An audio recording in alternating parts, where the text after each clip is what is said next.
The committee will come to order. Good morning, and thank you for being here to discuss the President's fiscal year 2019 budget submission for the Department of Veterans Affairs. This fiscal year's budget request totals $198.6 billion in VA funding, an increase of nearly $12 billion over last year. That's a huge number, and it's even more striking when you compare the growth in VA's budget to the overall federal spending and the economy. There's a graph in the VA budget presentation that illustrates this point. Since 2006, the VA budget is up 175%, while overall federal spending increased by 54% and GDP grew only 40%. Given the aggressive expansion of VA resources, I appreciate the Secretary's testimony emphasizing the Department's core objectives and specific foundational services that support those objectives. The Department must stay focused on their core mission to ensure resources are appropriately utilized and veterans' care and benefits prioritized. VA will take action on many important items in fiscal year 2019. Some examples include implementation of the Forever GI Bill and appeals modernization, and the start of what will undoubtedly be a costly and lengthy replacement of VA's electronic health record, just to name a few. Because we could not possibly cover all of these important issues at length in today's hearing, in the coming weeks, our subcommittees will hold hearings on specific aspects of the budget proposal within their jurisdictions. Today, we will discuss VA's proposed budget to help ensure the Department provides better quality and more timely services to our nation's veterans. One priority we share with Secretary Shulkin, VSOs, and our Senate counterparts is consolidating and improving VA community care. This committee has heard from veterans, VA employees, and industry leaders about the many obstacles that prevent VA from effectively partnering with community providers to augment in-house health care services. Consolidating community care into one cohesive program that truly serves veterans is a key investment for the future that will make every dollar spent go further. Another important priority is the establishment of a VA asset and infrastructure review process to help the Department repurpose or dispose of underutilized buildings, allowing dollars to be spent where they make the most impact. As we've discussed many times, modernizing VA's physical infrastructure is a crucial prerequisite to ensuring the future success of the VA care system. I was pleased to see President Trump's infrastructure plan specifically mention VA assets. VA is one of the federal government's largest property-holding entities. However, the Department's capital asset portfolio is challenging. The average VHA building is approaching 60 years old, and I know something about that number, and was designed to meet an older inpatient model of care. Out of the 150 million square feet of real estate, nearly 6 million are completely vacant, and many more underutilized. That we need a methodical and data-driven review to determine how to adapt this physical footprint to meet the needs for the future.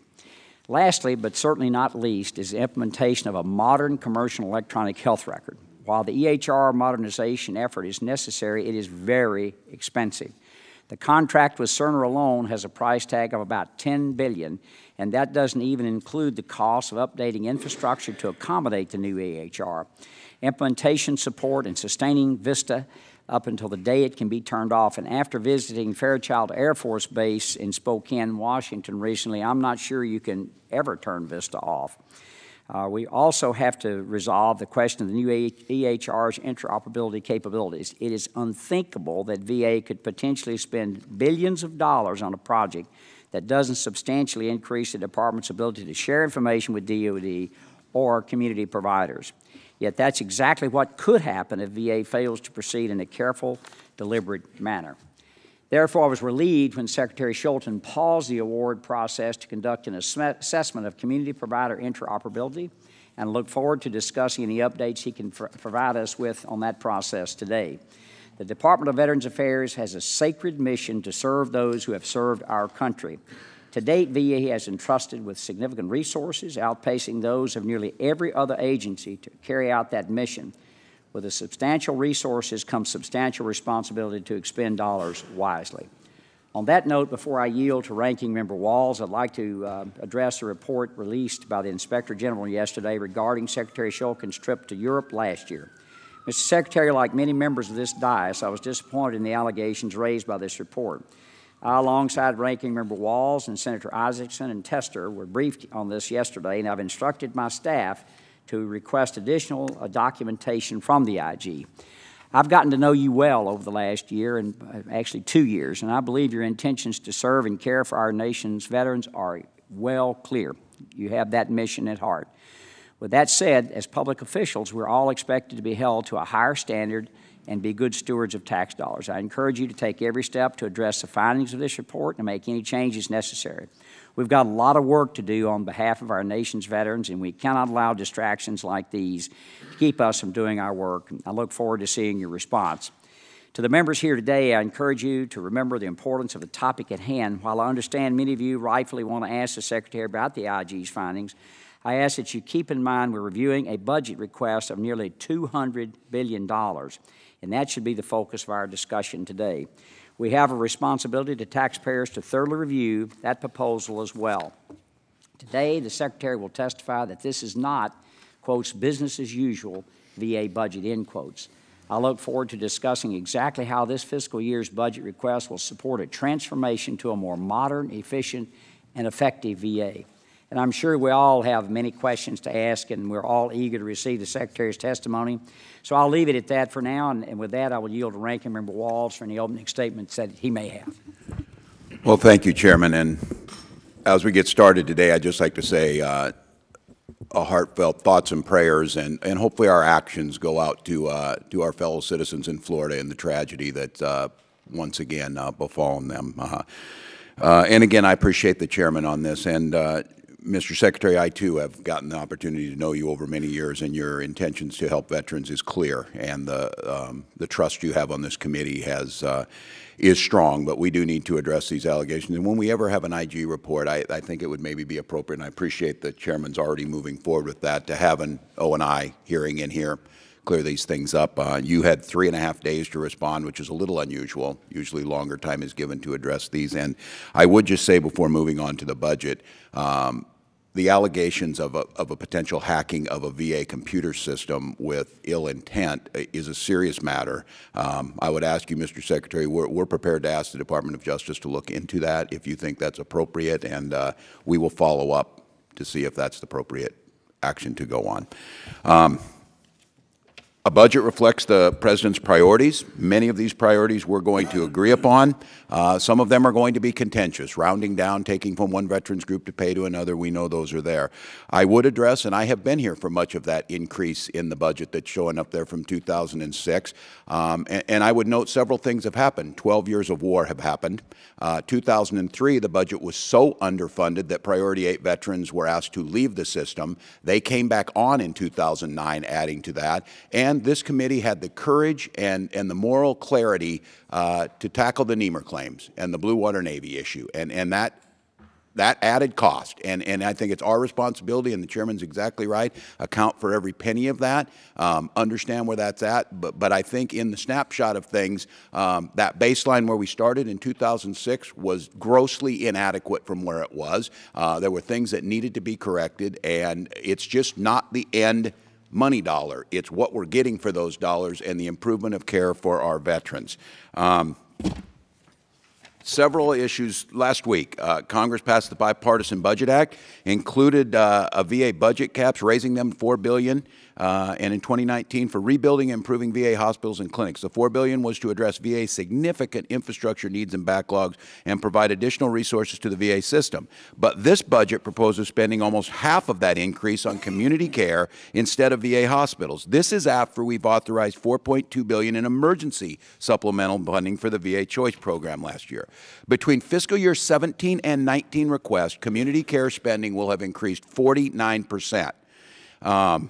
This is compared to 9% increase in VA funding care inside the four walls. time and again, members of this committee and key stakeholders have raised concerns over privatization of the VA. These numbers lend credibility to those concerns, and you on many occasions yourself, Mr. Secretary, said your intent is not to privatize the VA. Huge increase in community care spending isn't enough in this year's budget. You're seeking to merge congressionally mandated account that was meant to provide greater accountability and transparency, an issue that you have championed, and how much care was being spent outside the VA. Merging these accounts will muddy our understanding of how VA is delivering care to our nation's veterans. Have an oversight body. I hope you can understand our concerns with that proposal.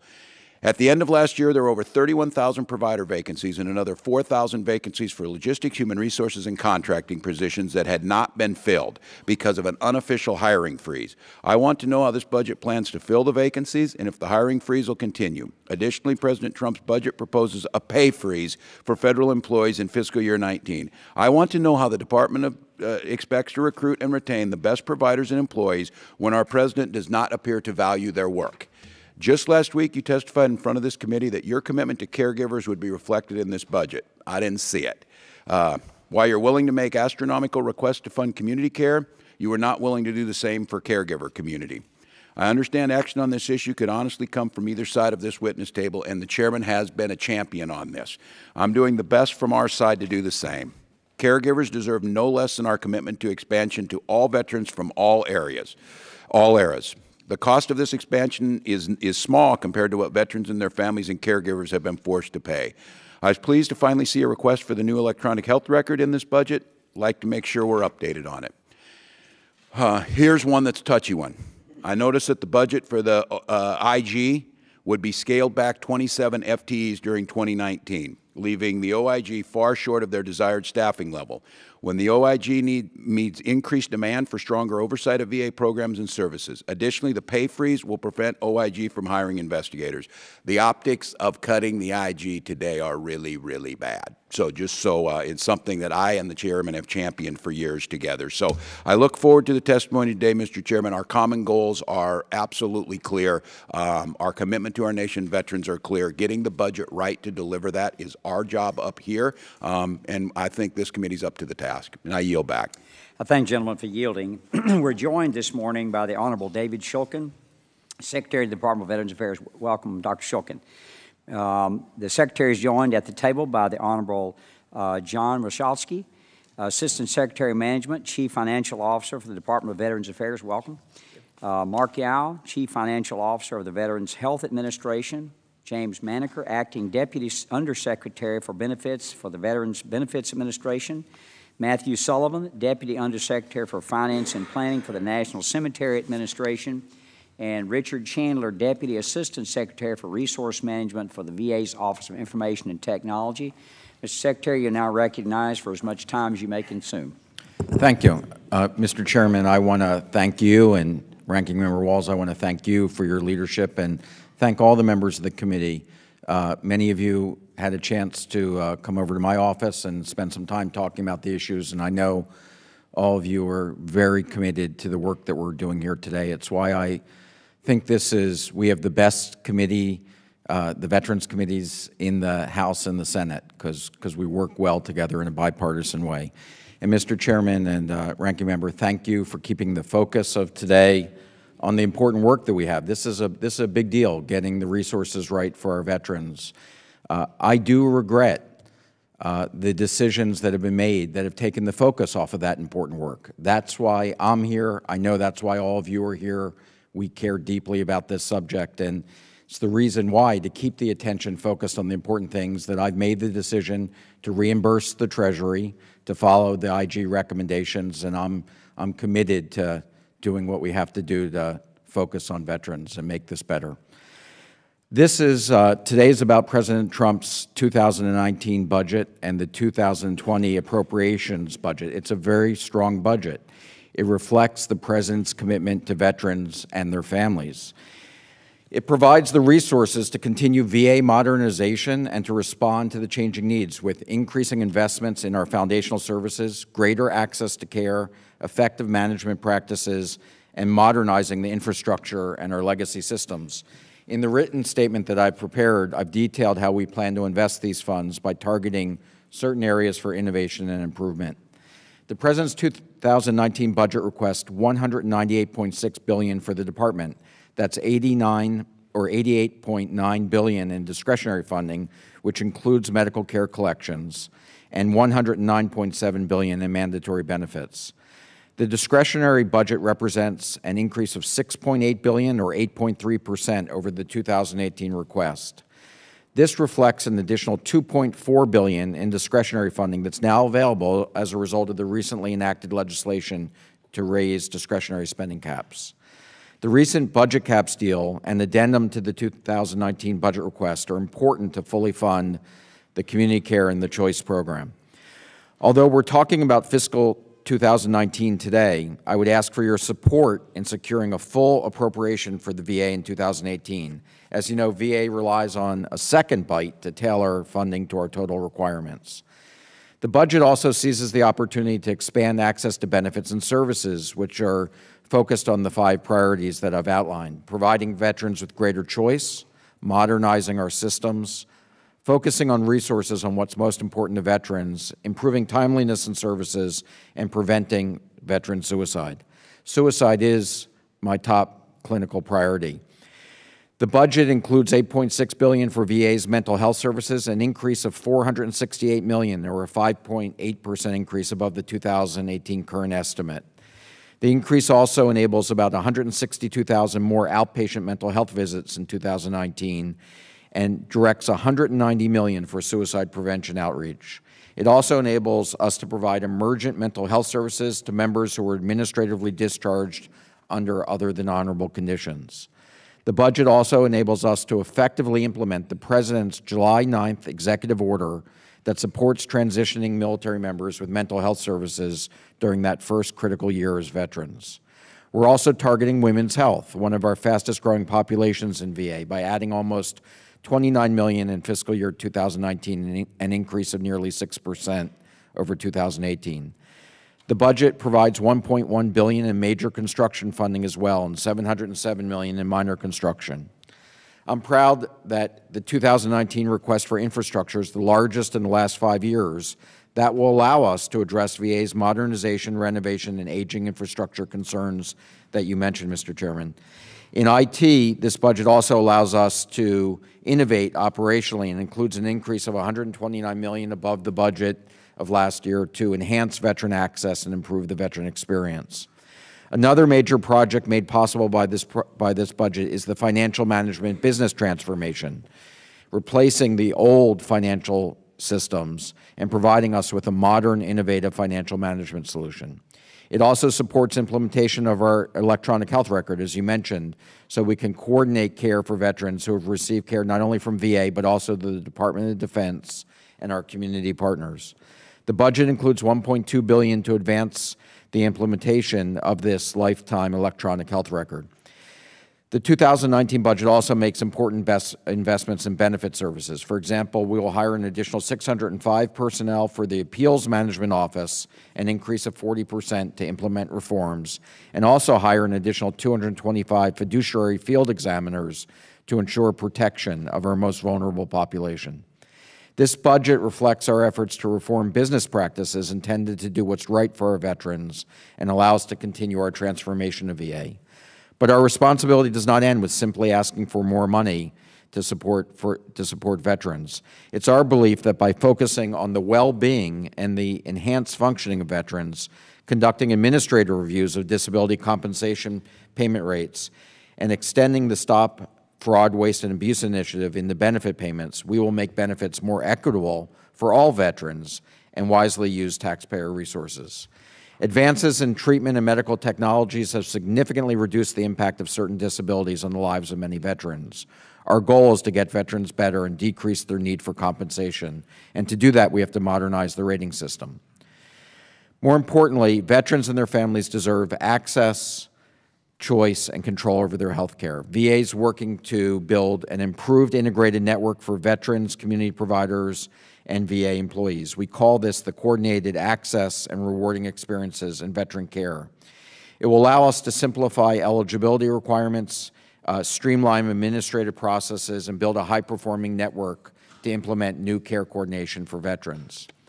As Secretary, my job is to build a modern, adaptable, sustainable VA for a changing world. More importantly, my job is to ensure that VA's benefits, their care, and policies are stronger in the future. This President's budget supports our mission at VA. In coming years, these priorities will help VA maintain our commitment to our nation's veterans. Mr. Chairman, I look forward to working with you and the committee on doing what's right for veterans, and I look forward to your questions. Thank you, Dr. Shulkin, and I'll start by saying that to the ranking member that we have started a great discussion on caregivers, and we're going to continue that with a roundtable, and I'd like to make that roundtable bicameral so that we can get both the senators and us all in the room together. I thought it was a great start the other day, and I do see a pathway forward where we can do this right and get this done hopefully this year. Would be my goal. On choice, I sent all of you all, there's a great article, I still read my medical journals, in the Journal of the American Medical Association, February 6th. There's a great article there on ensuring timely access to quality care for U.S. veterans. I would encourage all of you all, I'll send them to your office. It's just a 2-page read, and I'd encourage all of you to read that. And also, Mr. Secretary, you mentioned yesterday, we talked about this, and the VA, I think most people out in the country don't realize how extensive the VA is. We look at medical care and all the facets of medical care that VA does. The benefit process, which we know has gotten slowed down a little bit, and we talked about that yesterday by hiring 605 people. I'm concerned that hiring people who don't have the skill to do it will actually slow the process down. You get someone who's a really good claims adjudicator, they may be able to look at that claim and get it off their desk in a very timely fashion, whereas someone who's brand new will kick it into the appeals process, and this is where it gets really slowed down. So I would encourage you to make sure that those 605 people are thoroughly vetted and trained before they're turned loose on a single claim. Information technology, electronic health record model. These are all in and of themselves huge projects, but all under the one umbrella of the VA. And I do want to give, in my short period of time, a shout out to the cemeteries. One thing that the cemetery administration does in this country is that I have a national cemetery within 1.5 miles of where I live. And it is a park-like setting. It's an irreverent setting, and I want to thank you all. Every VA cemetery that I have visited has been immaculate and well cared for and honored, so I want to thank you for that. And construction. We know that VA is in the process of modernizing. We're looking at, 6,000 plus buildings that you all are under your purview, one of the largest real estate holders in the world, probably. So getting that footprint right it's a huge project that we have. I'm going to start out because we know that the community care, you asked us to have a choice program put together a little sooner than we have, but assuming that all community care consolidation legislation is enacted next month, let's say we could get that done next month, how much more funding for the existing choice program, the existing non-VA care program, and the consolidation process itself will be necessary before we implement the consolidation? My assumption is all of this funding is provided under the Bipartisan Budget Act, the new discretionary caps arrangement. Is that correct? Well, as you know, the President's budget, as proposed, funds community care by putting this all into discretionary. That would be a 9% increase in funding above the 2018 levels. The situation that we have right now is that without new legislation, we have funded the choice program through the end of this May. And so what this President's budget does is it essentially puts more money into the 2018 budget so that we can get through the end of the year. But we do believe the legislation is important so that we can collapse this into a singular program, and that's going to be a better use of the money and make it better for veterans. And I think you explained to us it was about a year process to do this, correct? Yes, to transition to a new system, to integrate all of the programs together, to change the eligibility requirements to give veterans greater choice will be about a year's transition process. And I think, as you explained yesterday, that about 36% of VA health care is provided in the community now. Is that correct? That's correct. When I arrived at VA in July of 2015, it was about 22%. Now it's at 36%. Mr. Secretary, you announced your electronic health record modernization decision last June and recently paused that contracting process to conduct an assessment of interoperability. What will the DOD and community interoperability look like in a couple of years, 5 years, 10 years, and my time's about expired? Well, I think this is a huge decision. No one's ever implemented an electronic health record change this big, so we're taking it very seriously. And given the track record of implementing big IT projects, we have to really make sure that we got this one right. We will clearly, first of all, there's 4 stages of interoperability. Everyone thinks VA has an electronic health record today, VISTA. We don't. We have 130 electronic health records, 130 different parts of VISTA. So this will bring us to a single electronic health record within VA. Secondly, since this is proposed to be the same system that DOD uses, we will for the first time have an interoperable system with DOD. The reason I paused was because I want to make sure that those 36% that are getting care in the community, we can actually understand what care they got and make sure that we're doing the right job for veterans. So we have to make sure that we can be interoperable with dozens of different health communication systems or records out there. And that's a challenge that, frankly, the American healthcare system hasn't figured out yet. We think VA can help lead this for the whole country by making this interoperable. Thank you, Mr. Secretary. My time's expired. Mr. Walls, you're recognized. Well, thank you, Mr. Secretary. And there's lots of issues, and we'll dig down into deep ones, and many members will ask it. But the big question we have is striking that balance between the care and the research in the VA versus the community care that we all know in this room has always been there, trying to streamline it under choice, trying to respond to some of the issues that arose several years ago. Do we have enough money to make it till May in the choice program? We do, till the end of May. How do we know that?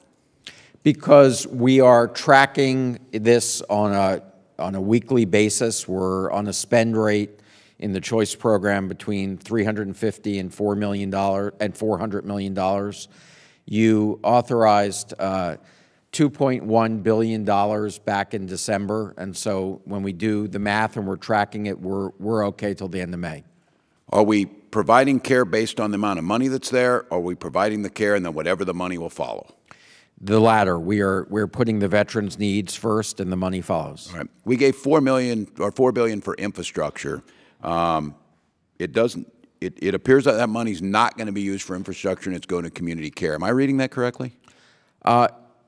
No, I don't. I don't think that's exactly right. And so I'm going to turn to John to explain the $4 billion, because it certainly makes sense that there's been some confusion about tracking that money. I think you're talking about the 2019, is that correct? Correct. Yeah, so I think we're asking for the money where it's most needed. And what I would point to is the major and minor construction request for 2019 is the largest in 5 years. We also, as I look to the non-recurring maintenance for the last 2 years, it's substantial. It was $1.9 billion and $1.4 billion. And so I think when we look at the absolute need, and I'm not discounting the aging facilities, based on the funds available, we could better use that funding, frankly, in community care. Right. We're talking about the $20 billion in backlog that's out there of how we attempt to handle that. And I will have to say, like many of you, I turned on my morning news one day and I saw that the President had issued an executive order on mental health care, an issue that I'd been somewhat engaged in over the last 12 years. That's $500 million. Where's that coming from? Well, we were able to get that with the additional, once the budget caps, once your deal was reached, we were given an additional $500 million to be able to support that executive order. We had originally made the decision, as you know, Ranking Member, because we thought it was the right thing to do. Our focus is on suicide, and we did not worry about the money, but we're fortunate that the $500 million was given to us to make sure that was done thoroughly and appropriately. And I'm sure they're busy. We've worked on this a lot in Clay Hunt, Bill. Our phone number's down here. We would help, and we were under the assumption that that money was going to inside the VA, which all the research in the RAND Corporation shows is far more successful than mental health care Yes. outside the walls. So probably a discussion for this committee to have. So now what I'm seeing is a request for fiscal year 2020 advanced appropriations is based on the baseline. It reflects close to a 50% increase in community care. Is that the norm going forward? We're going to start increasing 50% in care in the community?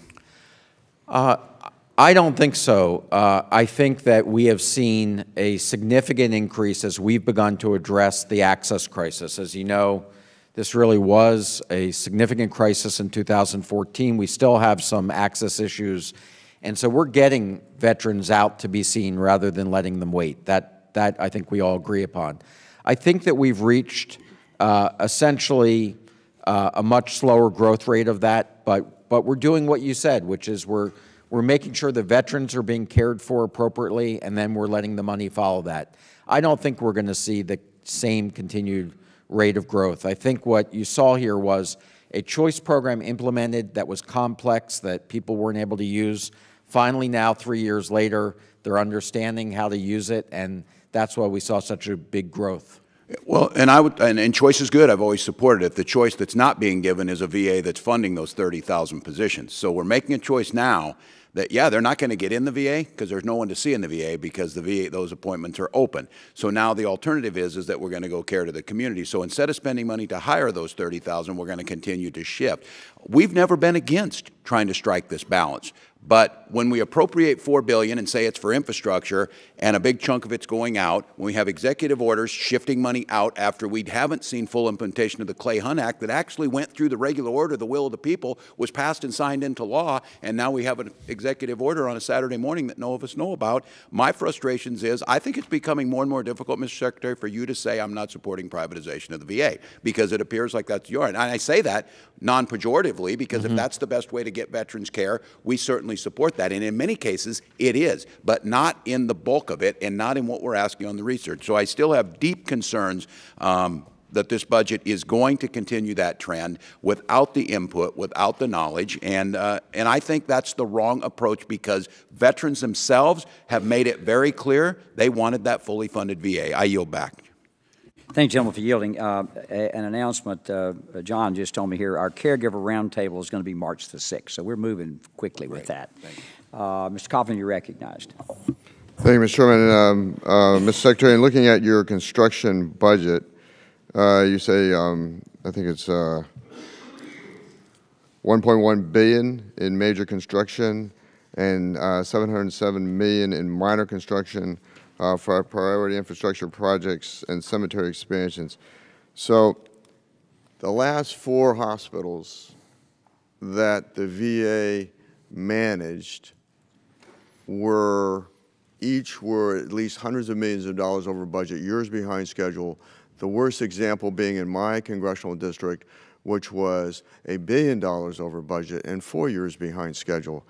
One of the efforts that I led in the Congress was to strip the VA of their construction management authority for building major construction projects, hospitals, $100 million and above.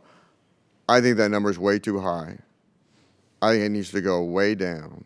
The same people that had their fingerprints on these 4 construction projects that were years behind schedules and hundreds of millions of dollars over budget are the same people that are in charge of construction management today in the Department of Veterans Affairs. It is unchanged. The people that have their fingerprints over this stuff are still the same people there. I want to encourage you, without legislation, and if it requires that we need to move it forward, that you need to find these people another job, hopefully somewhere outside of the federal government, and you need to shift that responsibility, as we did in my hospital, in my district, to the Army Corps of Engineers, to some third party outside the VA,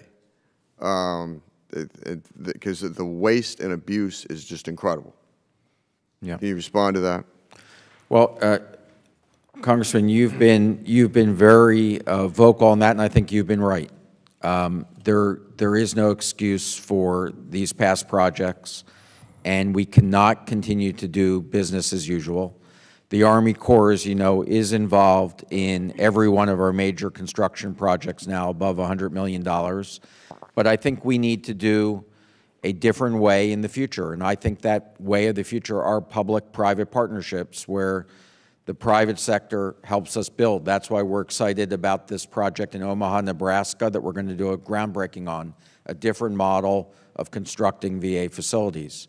$400 million of the major construction will be for seismic improvements because we've ignored those for a long time. In terms of reorganizing and different personnel, we are committed to doing that. We cannot continue to do it the same way. We're going to be reorganizing our whole internal approach for construction and facilities and logistics.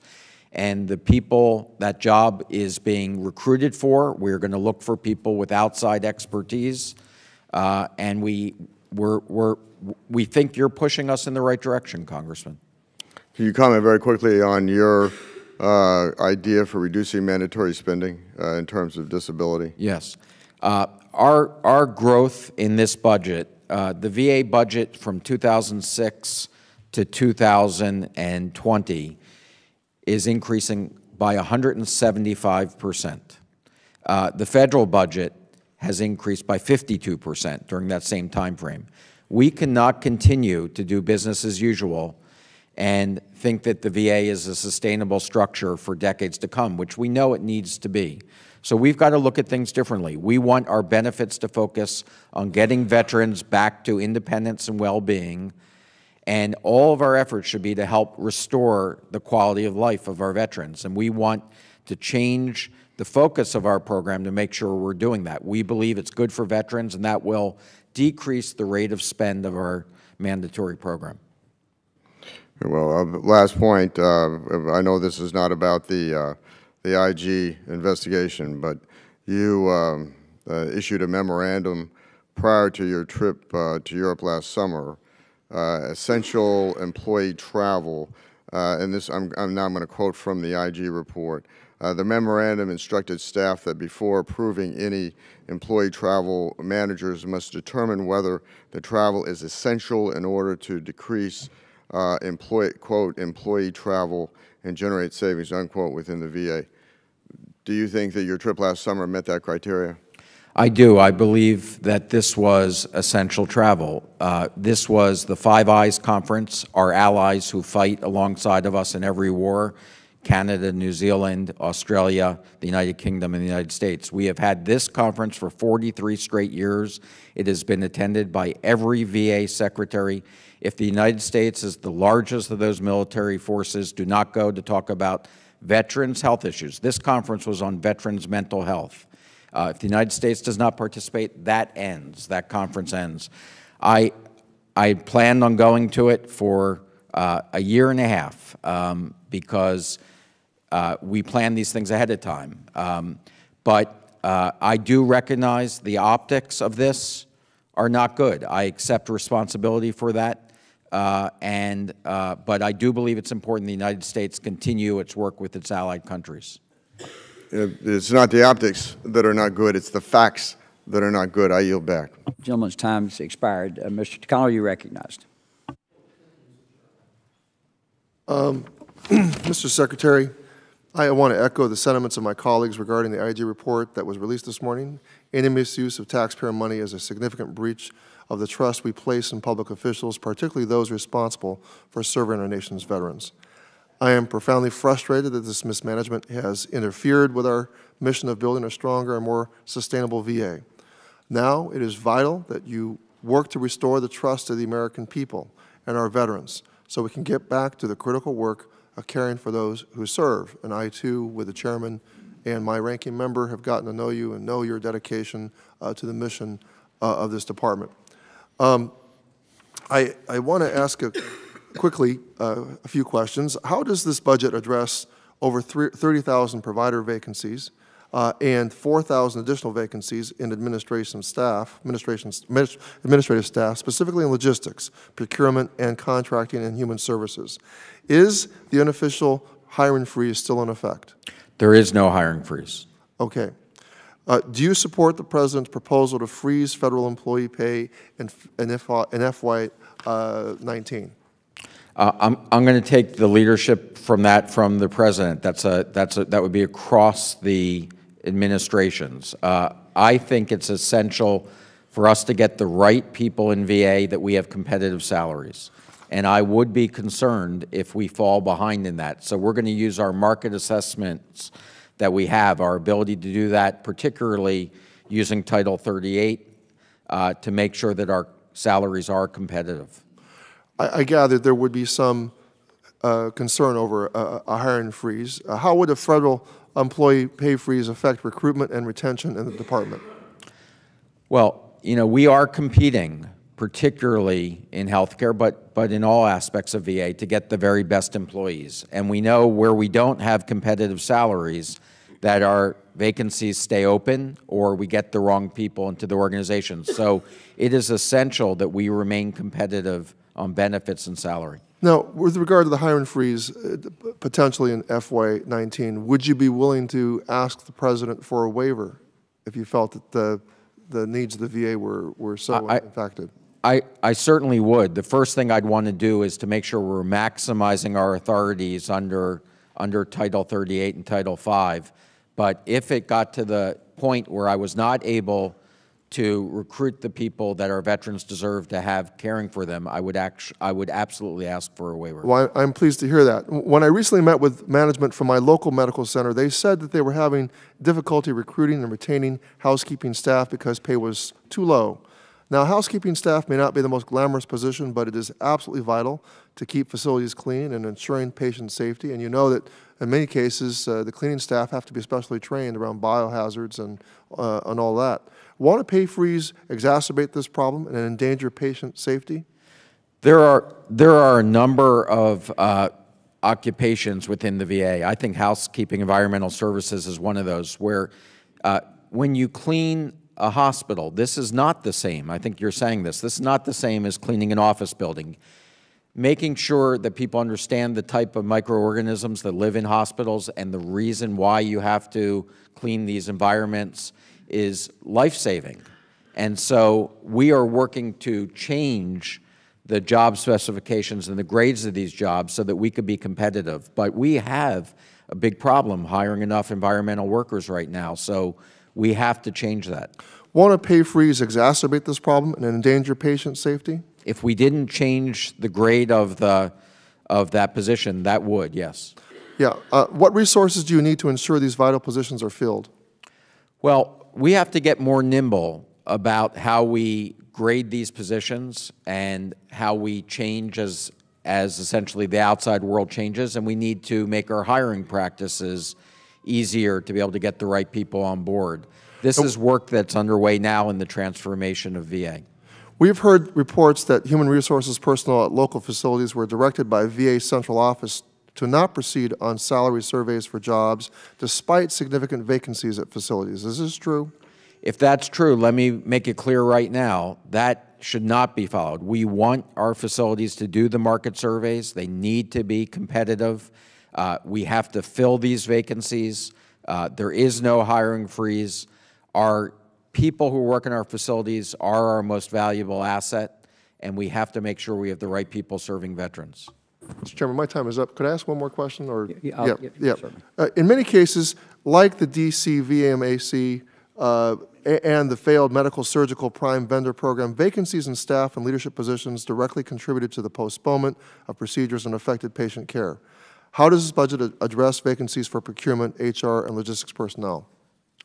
Well, this fully funds our needs, and people should be filling those positions. And I think you're right that in the case of the DC VA, they were understaffed. We had to bring in a large number of new people in procurement. Human resources should not be under-resourced. Without that, the rest of the organization doesn't work. Thank you very much. Thank you, gentlemen, for yielding. And the ranking member and I were talking. I think part of the problem with staff in the VA is not VA, it's countrywide. We have at home, our hospital at home is having a terrible time filling nursing positions and other positions. It's not just hospitals, but it's business in general. The jobs are out there if we can find the trained people. Chairman Bosch, you're recognized. for 5 minutes. Thank you, Mr. Chairman. Mr. Secretary, you know, there's some concerns right now as the new appeals process goes into place that the VA will prioritize and fill or go after the new system, those newly filed appeals, and then kind of walk away from the old legacy appeals. You know, I note in the President's budget that the request for additional 605 full-time equivalents dedicated to the VBA appeals. How many of those FTEs will the VA dedicate to processing legacy appeals? Okay. That's a great question. Jamie, do you want to take that? Jamie's from VBA. So that's a great question. Thank you for it. The first thing we're doing to address legacy appeals is we're giving appellants the opportunity to opt into the new appeal process as we speak. What we've done is we've undertaken a process where we've gone to the appellants who have had the longest appeal and said, you have the first opportunity to opt in. And we're going along several thousand a week, sending letters to the appellants and to their powers of attorney and telling them that they have the opportunity to opt in. But that's not my question. Yeah. My question is, of those 605, how many are now going to be dedicated to clearing up the old backlog? Are they specifically going to be that, or is it just going to be across the board, or? So all of our appeals personnel will be working appeals. So we'll have roughly 2,005, I believe, is the number of appellants afterward. Yeah, but he's not talking about appeals. He's talking about the legacy claims. So they are making progress in this. I don't think any of those are going to the legacy claims. But what they've done is they've implemented something called a new type of claim, a DRC claim, that gets this done in 38 days instead of the usual several hundred days. And so they're making great progress on the claims. So, but I'm still concerned about this. Yeah. And this is across the board as we work through that committee. The concern that we have is these legacy appeals we're trying to catch up on. Yes. You're asking for 605 more employees. That's right. Yeah. We've got to speed the process up. Is that going to speed the process up to answer these appeals and get them taken care of? Absolutely. It will speed the process up. We have more, if you will, more FTE to work appeals, and we'll do a blended approach to working those appeals, both the legacy appeals and the new appeals. Because I think it's a concern of our committee that, you know, it's one thing to handle the new ones.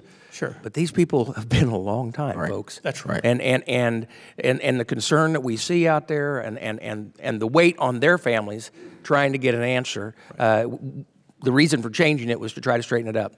My hope is that they're aggressively on this. And absolutely, and as I indicated earlier, we're giving the opportunity to opt into the new process those that have been waiting the longest in the appeal line, if you will. Okay, Mr. Secretary, you said you don't think any of them are going to go to the 605 are, I think, as Jamie said, are going to be focused specifically on addressing the appeals, not on claims. Okay. Right? Okay. Yes. Yeah. So okay, I want to go to another quick question because. You know the problems we've had in my district with the Marion VA. Right now, the President's budget has requested $172 million for the Office of Inspector General to strengthen accountability. I have two questions. One, was this level of funding sufficient to properly inspect and keep up with the problems that are in the VA? And second, do you need new authority to establish clear-cut qualifications for positions like HR? Yeah. On the Inspector General, my understanding, and John, I'm going to ask you to confirm this, is that they increased the levels last year, and this allows them to continue what they raised last year. Is that correct? So I think what happened is they had under-executed their program previously. They had some carryover funding, so they hired people sort of above their baseline funding level. Last year. Correct. And then so the sustainment funding for that was less than what they had hired above. So they requested an increase. They did receive an increase. And what I would say, though, just objectively, I absolutely support a strong IG, obviously working in the financial realm. But I think that we need to look at what the requirement is. We have a manpower office because I think you can't have just self-determined need. It's got to be validated. I think if you look at the line on that, it actually decreased. The IG's total budget? Yeah. The FTE. No, right, FTEs.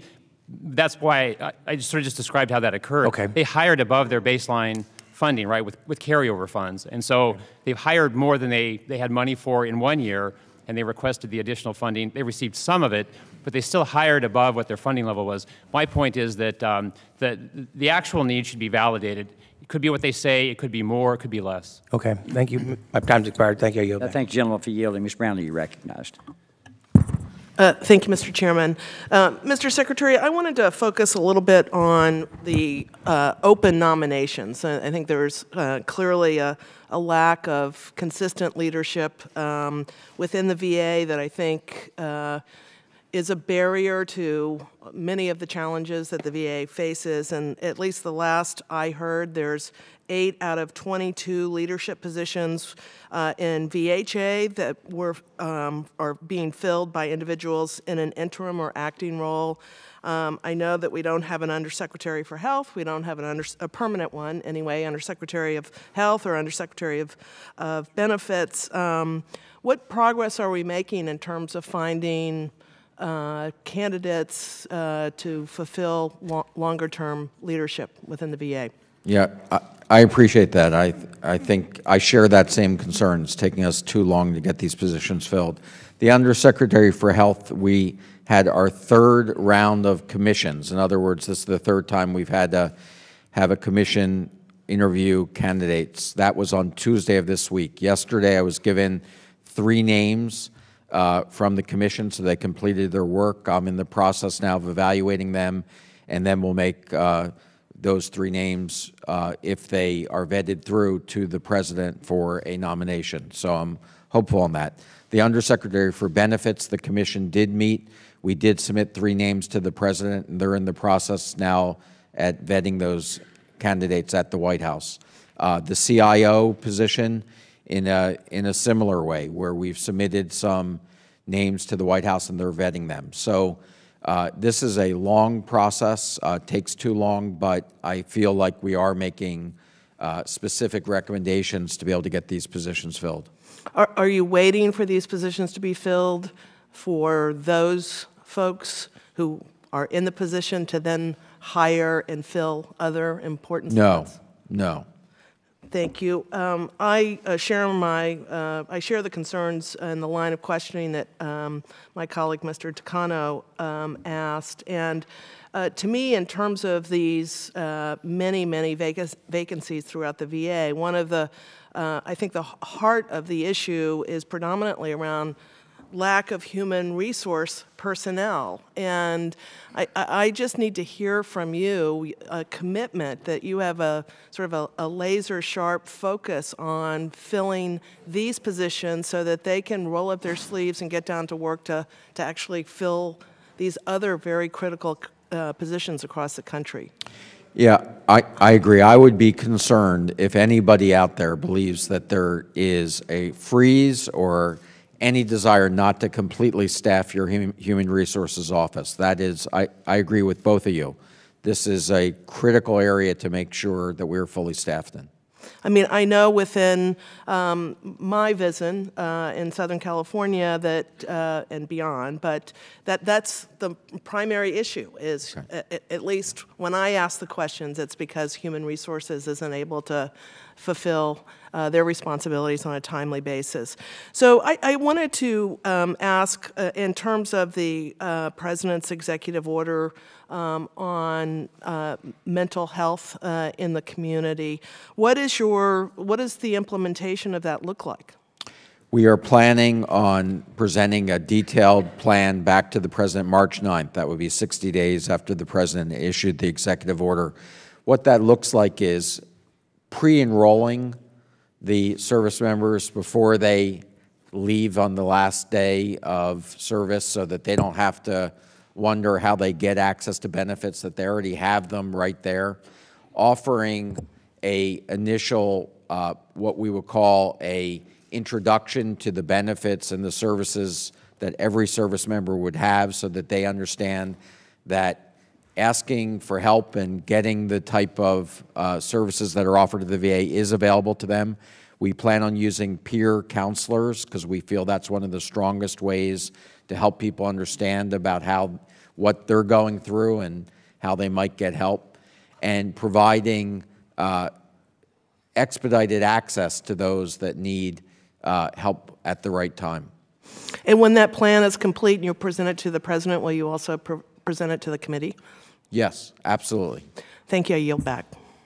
Thank you, Gentlelady, for yielding. I now will yield to my good friend, Dr. Winstrup, who I overlooked in the last question, and he can have as much time as he wants to consume. We'll stick with the 5 minutes. Thank you.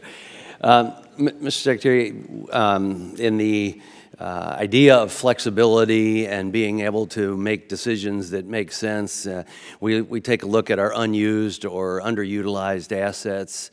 And I think there's 131 vacant or mostly vacant buildings that have been repurposed or disposed of. And I'm wondering how much revenue we have gained from that, or did it cost us more to get rid of them in the short term, but maybe save in the long term? Could you give me some insight on that? Yeah. No, I think you're correct. It often, part of the reason why these buildings remain standing and vacant and become problems is because it sometimes takes capital to knock them down and clear the site. But we've started to do that. The recurring savings from those 131 buildings is about $7 million a year. In some cases, we've had to invest some money to be able to remove those facilities or get rid of them. But it's overall a savings. The infrastructure bill that the President has just introduced, when they talked about VA, will allow us to use those savings, or if we sell the buildings, to reinvest in VA infrastructure. So we're very grateful for that provision, which has not existed before. So that leads to my next question. You're tracking that particular amount of money, if you will, and where it's going now. Is it going strictly to new infrastructure, to modernization? What is the plan there? Right. Well, currently today, if we exit a property, that money gets returned to the U.S. Treasury. We're not able to reinvest that. The infrastructure bill would change that. So that's why we're very supportive of that. What we do save are the recurring savings, the maintenance. So we don't heat the buildings, we don't have to repair them if we get rid of them. That remains in our general, what we call our NRM budgets, our recurring maintenance budgets. Do you think there'll be a way to, in some way, get an idea of how it's converted directly or indirectly to care or veteran services? Yes, yes. And what we would plan on doing is reinvesting that money back into probably NRM or minor construction projects. Okay. We could track that. Thank you. Another question I have is, one of the things that budget talks about is foundational services and service-connected disabilities, but then the list includes geriatrics and primary care, all part of the mission. I guess I'm trying to understand what we consider foundational services, service-connected, if you give me some clarity on that. We've spent a lot of time on this, Congressman, and clearly this is about making sure that those things that the VA needs to do well for the people who have served, we're doing in a world-class way.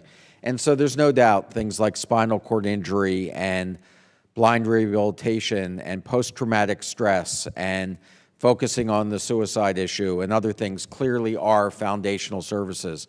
But as part of the VA definition of health, how we do this, we do believe a system of strong primary care, geriatrics care as a primary care specialty of older people, women's health, as well as mental health, is the foundation of what a strong integrated system needs to have. We don't need to be doing everything, and we can't do everything well. We've learned that in the past. But these services every VA facility needs to be focused on to do in a world-class way. Thanks for that clarity, and I would tend to agree, because something that may be clearly service-connected can't be treated as efficiently if you don't have proper primary care. So I think that's what you're saying. Yes. Yeah. Thank you, and I yield back. Thank you, gentlemen, for yielding. Mr. O'Rourke, you're recognized for 5 minutes. Thank you, Mr. Chairman. Mr. Secretary, I wanted to begin by thanking you for your focus on reducing veteran suicide. You mentioned that this is your #1 clinical priority. You are the first VA Secretary, to my knowledge, to make this such a high-profile issue, and I'm convinced that as we acknowledge the problem that we have, and by your estimate, it is 20 veterans a day, every single day, are taking their lives. We know that for those veterans who have an other than honorable discharge, hundreds of thousands of U.S. veterans have an other than honorable discharge.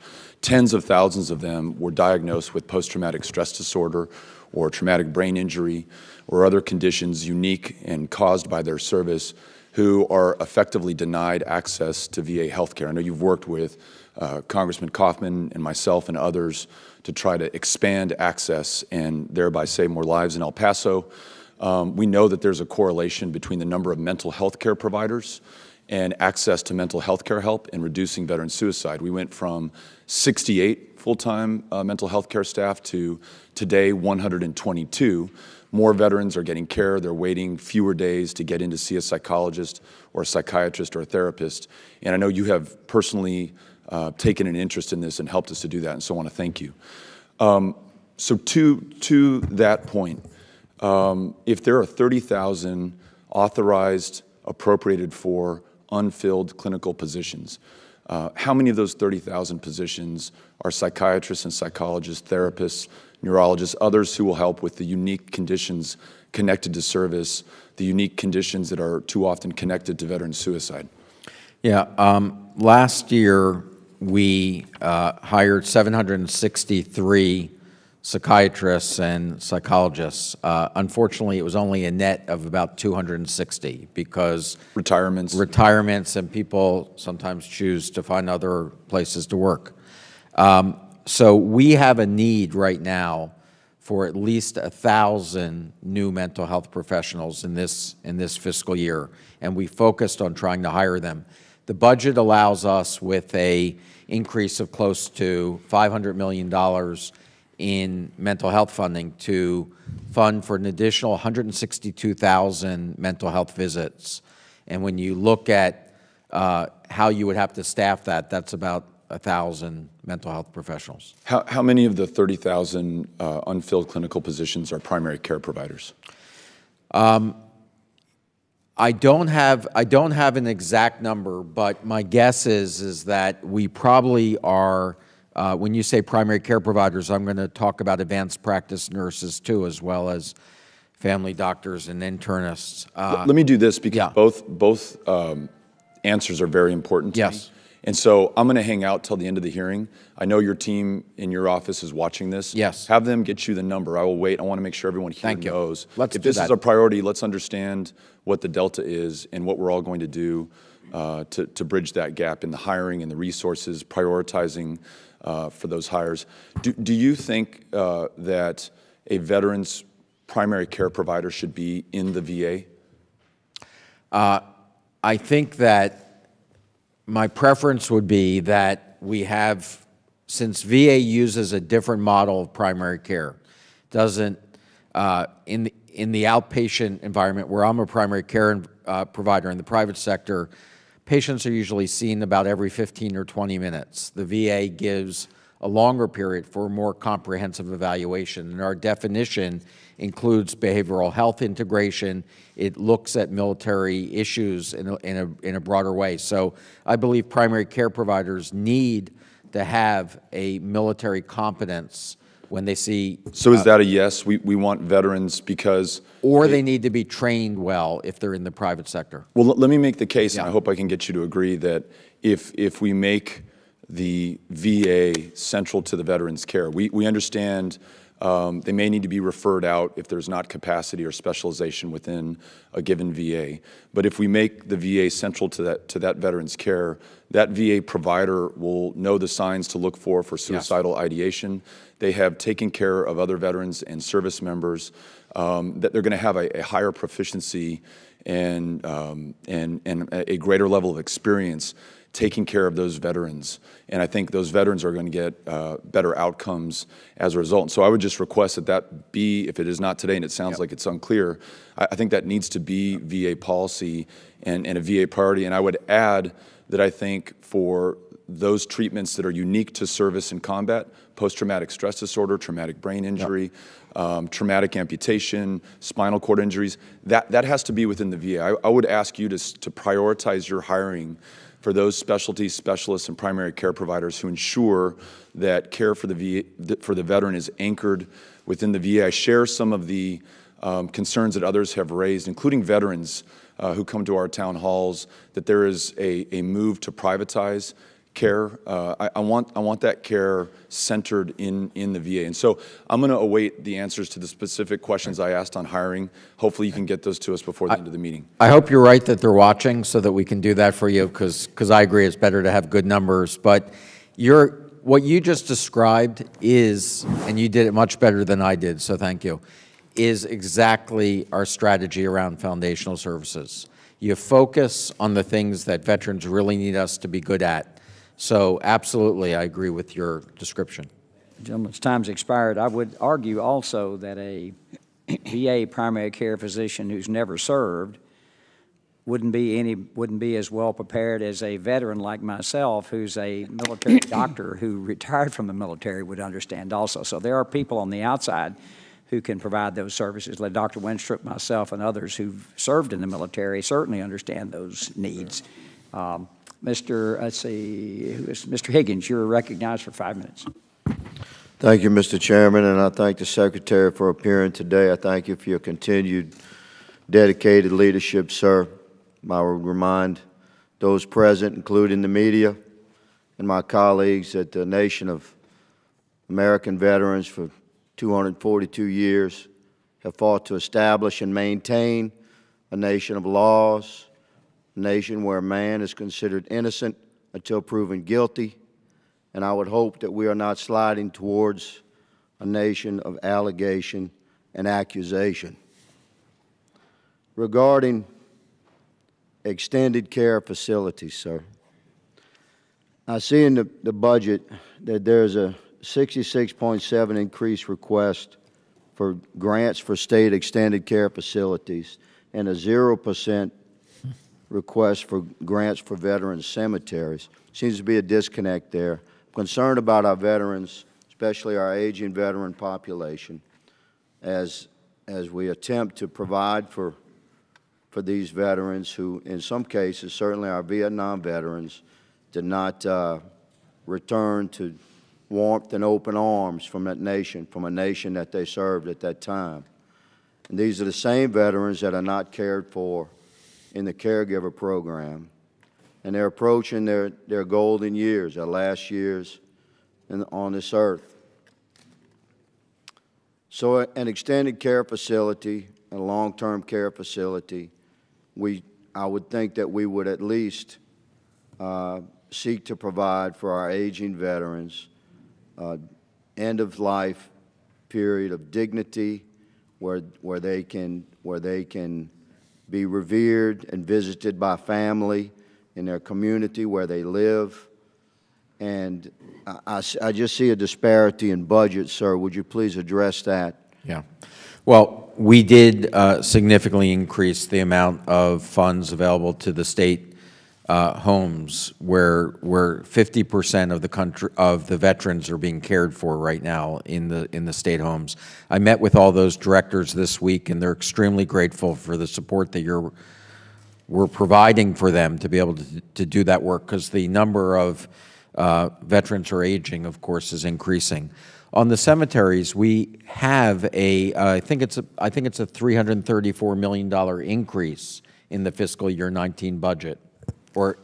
Right? Sir, we do have a large increase in the fiscal year 19 budget to address major construction and minor construction for national cemeteries. The grants program is a flat request, but that grants program amount is adequate for funding historically the grants that are on the priority list that do have the matching funds and the assurances necessary to provide a grant award for the fiscal year. So you feel that the funding that's in the fiscal year 19 budget request is sufficient for states to perform at that level?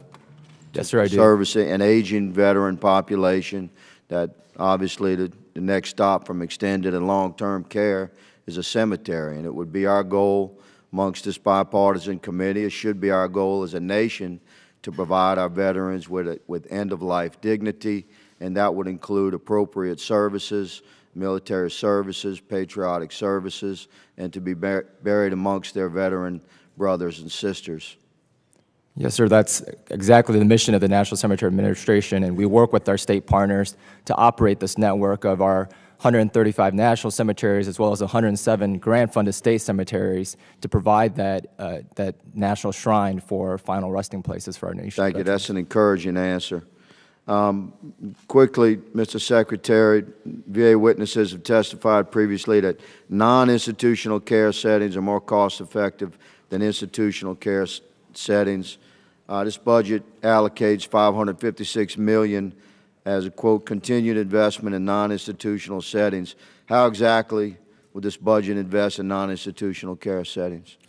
We are, as you know, I think it's exactly correct, that we believe that it is often better to allow people to remain in their home and look at alternatives, even things like adult daycare, which we want to make easier for veterans to get access to.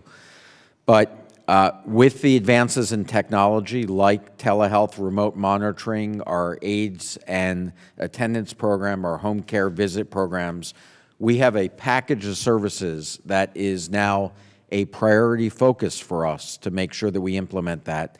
And we are supportive, as I know you are in our last discussion, about expanding caregivers to older veterans. And we think that's an important piece of this as well. Thank you. So, Mr. Chairman, my time has expired. Thank you, gentleman, for yielding. Ms. Custer, recognized for 5 minutes. Thank you. Thank you very much, Mr. Chairman, and welcome, Mr. Secretary. We're happy to have you with us, and I appreciate your comments at the top. And I do think it's important to restore confidence in our executive officials, and so I hope in the coming days you'll be forthcoming with the American people. I want to turn to the issue of coordination of care and collaboration. Mr. Belarekis and I will be introducing a bipartisan bill today that is a pilot project for integrating veterans care in our federally qualified health centers, FQHCs. And in my area, where we have a rural northern part of the state, often the FQHC is the place that people can get access to care without traveling long distances. Could you comment on that issue or other collaborative ventures that the VA is getting into? Well, thank you. Thank you for introducing that. I'm not sure people recognize around the country just how important these federally qualified healthcare centers are. They do amazing work for a very vulnerable population, and I believe that as a large provider of federal healthcare services, that these organizations should look for the chance to collaborate more and to integrate in ways that we really haven't in the past. So I think that's a pilot program in that area would be very productive. Excellent. Thank you very much, and we'll look forward to working with your team on that as we go forward. I want to focus in on the leadership structure in the VA. You know, we've had issues in New Hampshire around Manchester Veterans Hospital. We've learned of some very serious concerns in Bedford, Massachusetts at the VA hospital. And my biggest concern is I don't see the VISN stepping in an effective way when there are problems at in our VA hospitals. Do you think we might have come to a time where we need to change this VISN organizational structure, and particularly with regard to hospital leadership and their report direct into your team as compared to a VISN that maybe is not sufficiently responsive? Yeah. Well, first of all, I appreciate you sharing these concerns as you have. You've been a very strong advocate for getting this issue right. Our VISNs were introduced, the concept of VISNs, over 15 years ago. Yes, it's time to take a look at how a modern healthcare system operates, and that's what we're doing in our modernization work. We've looked at large health systems like Kaiser, Extension, Trinity, that have multiple hospitals throughout large regions and how they're organized, and we're looking at those best practices and seeing what we need to do. The basic strategy, though, is we have to give the people running our facilities, our medical center directors, more authority and accountability to be responsible for the decisions. And we have to look at what then the role of the VISN is and how that modernizes. I appreciate that. And again, look forward to working with your team on reviewing that structure as it, particularly focusing in on hospitals where this has not been an effective oversight structure. So I appreciate that. In my last minute and a half, would love to hear your thoughts on, it looks as though you've created a new account for the VA modernizing the electronic health record system. And I want to drill down a little bit. Is this new account, will it include funds to support and maintain the current VISTA electronic health record during the modernization process, or will these funds only be used on the adoption of and implementation of the Department of Defense electronic health record that we're adopting? If you could walk us through how those two things will be funded at the same time. Yeah, it has to be both. This is going to, in order to implement a new electronic medical record, we're going to have to invest in the infrastructure of our connectivity, of our servers to get ready to do that. We're going to have to undergo significant change management because when you implement the EHR, it's about technology, but only a little bit. This is about how you do business. So we're going to take 130 different systems, and we're going to really be creating a single instance. That's a major change. It should create great efficiencies, improvements in quality as well. And so we are going to be focused on maintaining VISTA because we have 130 transitions to happen. So that's why over a 10-year period of time, you're going to be running VISTA up until that very last instance is turned over. So my time is up, but I hope you will keep the committee informed of your timeline and your progress as you go forward. Yes. So thank you, and I yield back. Thank you, lady, for yielding. And just to comment about this, and I think we'll get into this more as we go along, but the distressing part for me when I was at Fairchild was that I'm not sure you're ever going to be as long as the current veteran that's in the old system. When you get to the new system, that's fine. In the old system, you'll ever be able to turn it completely off for 50 years because until the last of us die that are in that system, there's no way to download there's so much information in the VISTA system, they can't download all that information, so you have to have a way to look back to get information. I don't know how complicated that will be, but it is a major undertaking to do what they're doing. Mr. Banks, you're recognized. Thank you, Mr. Chairman, and thank you for being here, Secretary Shulkin. First and foremost, I am enormously proud of what we've accomplished with this in partnership with this administration, President Trump, under your leadership, this committee over the past 14 months. We've done a lot of great work for veterans that we should be proud of. And I appreciate the seriousness that you've taken the IG report and addressing it, and look forward to continuing to see you do that. To dive a little bit deeper into Ms. Custer's question, I know that you agree that veterans deserve a scheduling system that gives them immediate access to care, shortened wait times, the ability to track and manage information and progress throughout the care continuum. I want to make sure, though, that as we appropriate money and pass budgets, that the money that we provide to the VA is effectively utilized, which is the reason that you're here today. And we've seen this past year that with the electronic health record rollout that's run into trouble, we've seen the delay of implementation even further. So my question is, with a readily available COTS solution and the appointment scheduling system, or MAS, program that can be deployed nationally in a 2-year time frame. What are your plans and timeline, to be a little more specific, to utilize funds you receive for IT improvements to pay for a full deployment that's not dependent on the stalled 10-year VA EHR rollout? Specifically on scheduling. Yes, with IT. Yeah. The strategy that we are using now is to move towards COTS or off-the-shelf products, and there are plenty of good commercial systems that are out there. The mass scheduling system is being implemented right now in Columbus, Ohio, and we look very much forward to seeing how that's working. That pilot is on track to be, do you remember the live date that will go in Columbus? I don't, sir. I think it's in March. Yeah, it should be in the next few months that this goes live, and we're very much looking forward to seeing how that's working.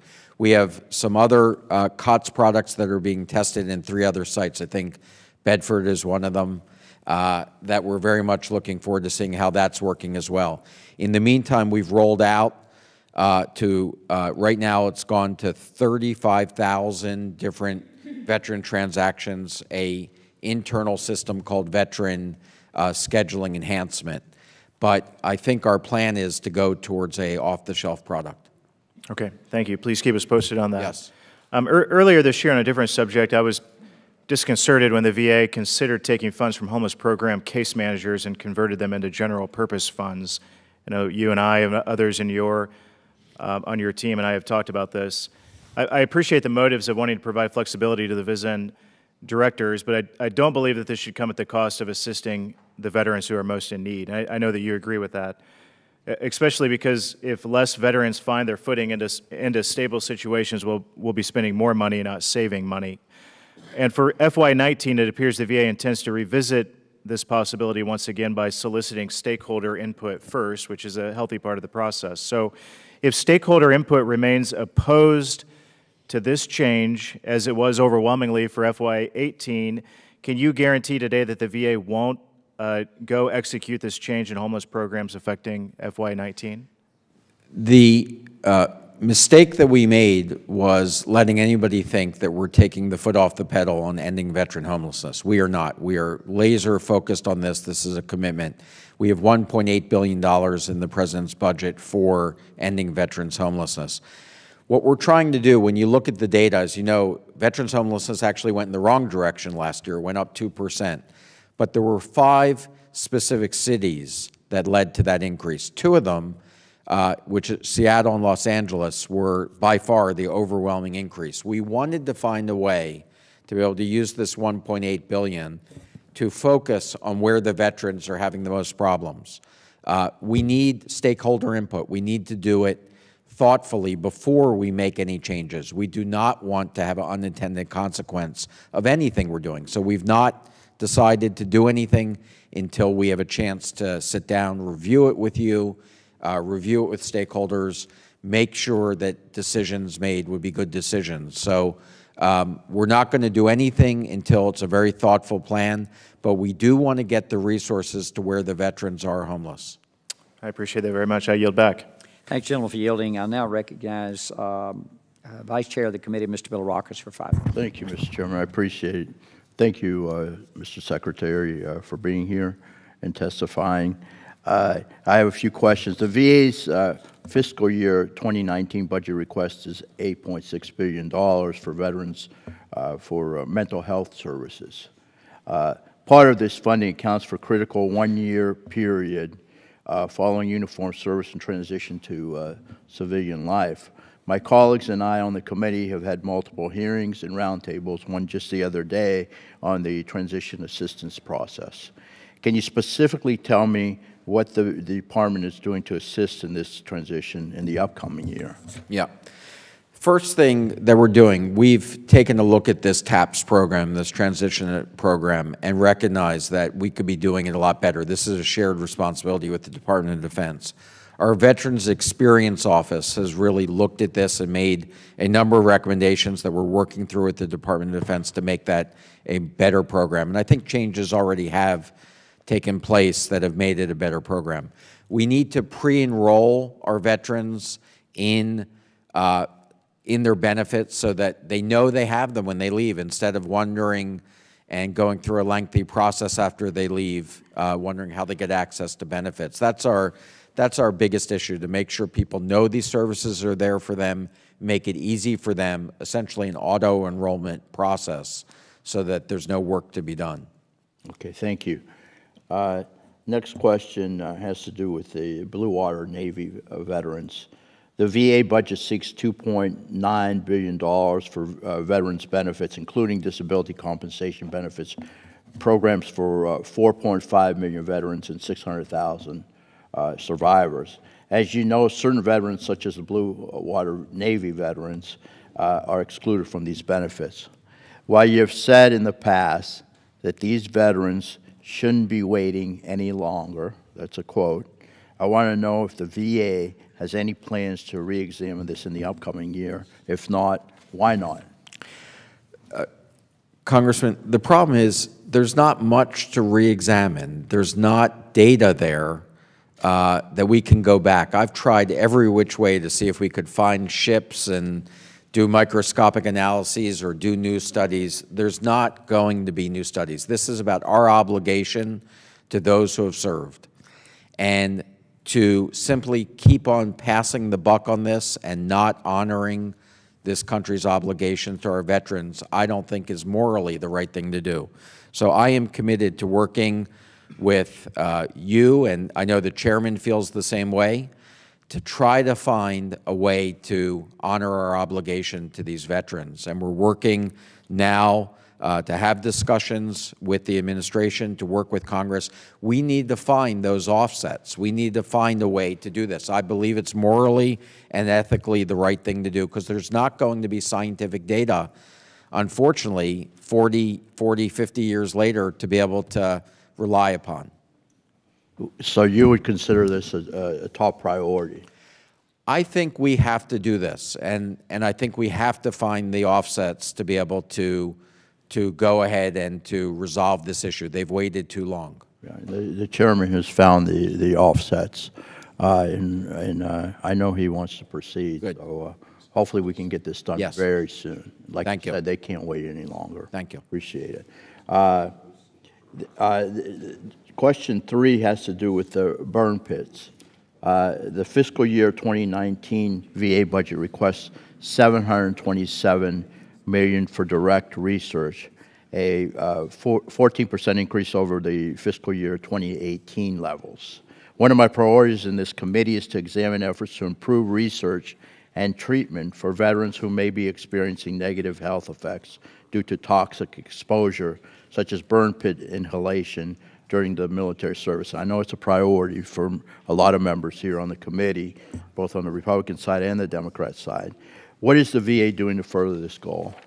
Yeah, I'm trying to see. I don't know the answer to that question. Does Mark, do you? Can we get back to you on that? I agree with you. Please do. We should, yes. Thank you. Well, I've got 20 seconds. I guess I'll yield them back, Mr. Chairman, and I'll submit the rest of the questions. Thank you very much. I thank the gentleman. Really, Ms. Esty, you recognized for 5 minutes. Thank you, Mr. Chairman, and thank you, Mr. Secretary, and thank you for taking the time to meet with us yesterday. And I think it's really important that we keep open lines of communication. We're here today to talk about how we can better deliver care for veterans and their families. And I know we have a shared goal around that, but we in Congress have a responsibility to make sure that those taxpayer funds are wisely spent and appropriately spent in service of all of that. And I do appreciate your willingness to speak with us on the IG's report, and we'll deal with that at another time. And I do want to associate myself with the remarks of the good gentleman, Bill Rackus. Burn pits and blue water veterans are very big issues in my district. Have legislation on both of those bills, and we're looking forward to passing up. And the one other issue I want to flag is what we discussed at breakfast yesterday, is really rethinking a little bit on the disability ability issue. What can we do for more temporary disability status in order to able our veterans to get back and fully participate in the economy? And I think that's something I hope we pursue and figure out a way to do that. I want to focus with our time here, and I'm reserving, Mr. Chairman, 30 seconds for my friend, the gentleman from Minnesota, my former district in Minnesota 1, for 30 seconds at the end, so I'll keep track of time here. I want to turn to the appeals modernization efforts and what we talked about over the last, last several months. Looking at, as the appeals modernization is enacted and RAMP expands into new VA regional offices, do you feel that the proposed FY19 budget will appropriately handle the continued focus on completing pending legacy appeals? We have a lot of concerns on legacy appeals. Yeah, I do. I think that we are adding 605 FTEs to the appeals process. We are hoping that in fiscal 19 we have as much as 25% that are going into the RAMP process. The numbers are extraordinary. Of the 680 veterans that have chosen the RAMP process electively, they have gotten an answer in 38 days versus over 1,000 days in the traditional process. So working with our VSOs and working with you in outreach efforts, we hope to make people aware of this as an option because we want them to get these resolved quickly. We're encouraged by the drive to reduce redundancy of self-reporting income status because we know this has been an issue on the clawback for pension benefits. As I understand it, income information will be provided by the Social Security Administration, IRS. What systems will be in place to ensure that reporting errors are not taking place in that communication? Jamie, do you know on reporting errors? So I'll have to get back to you Okay. on that with what checks and balances we have in place. Okay. I'd like to turn now to a follow-up on the caregivers hearing from last week. You proposed limiting an expansion of the VA program of comprehensive assistance for family caregivers to only those who fall into Tier 3, the most severely ill or injured veterans. Can you clarify? Because I have to say there was some disagreement within the press and those in the room in understanding what you meant by that limitation, whether your recommendation is to maintain the current eligibility criteria for post-9/11 veterans and expand only to pre-9/11 in Tier 3, or if the program post-expansion would be only limited to veterans in Tier 3 from then on, whether their service is pre-9/11 or post-9/11. Yeah. No, thank you. First of all, this is, of course, your decision. I'm giving you my advice on this in terms of using our resources most effectively. My recommendation would be that everyone who currently has the program should be grandfathered under the current rules. I don't think it's fair to award somebody a support and then change the rules on them after you've started the process. So for our 27,000 that are currently in the program, I would not recommend changing that. But going forward, if there is a decision to expand eligibility, I believe you should pick a standard that is used by other professional standards today, which would be equivalent to a Tier 3, 3 ADLs plus cognitive function, dysfunction. Thank you. Okay. Yield back, which did not. Ladies, time expired. Let's see. I think General Bergman, you're up. 5 minutes. Thank you, Mr. Chairman, and thanks, Dr. Shulkin, and all the rest of you for being here. I know I had to step out to a different event here for a while, and I know that my colleague, Dr. Winstrup, asked about questions about VA facilities. In the reinvestment of the dollars that you're getting from closing or shutting down unused space, can you track on a short-term basis and then a long-term projection as to exactly how you're going to reinvest the dollars that you save from not maintaining a space open that is not being used? Yes, yes, we will be able to do that. Currently today, when we dispose of a property, sometimes very large properties like in Pittsburgh or in New Orleans, we disposed of the whole site that we had lost in Katrina.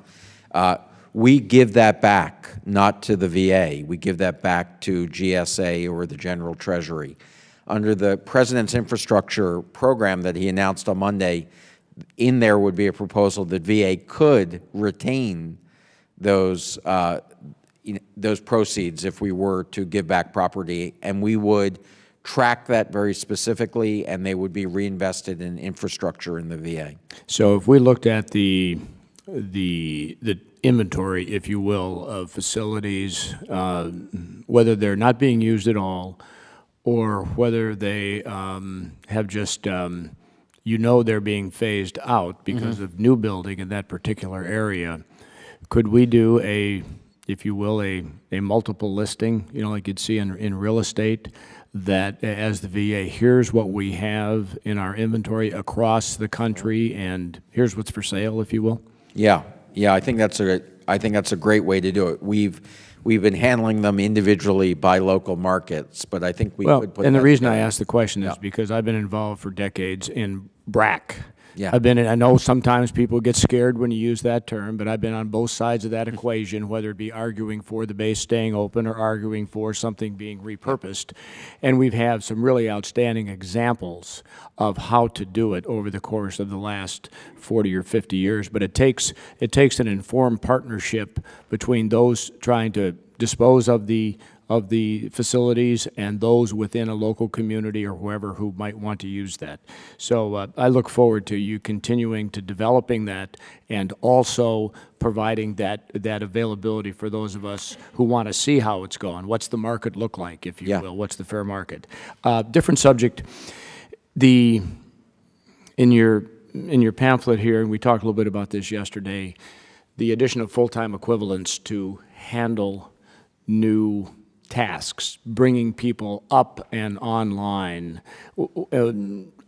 Is there an alternative, rather than just adding full-time people, in specific to the appeals process? We know that there's probably a ramp where you have a peak, and then if we do it right, it's going to drop off. That's just the way it is. Yeah.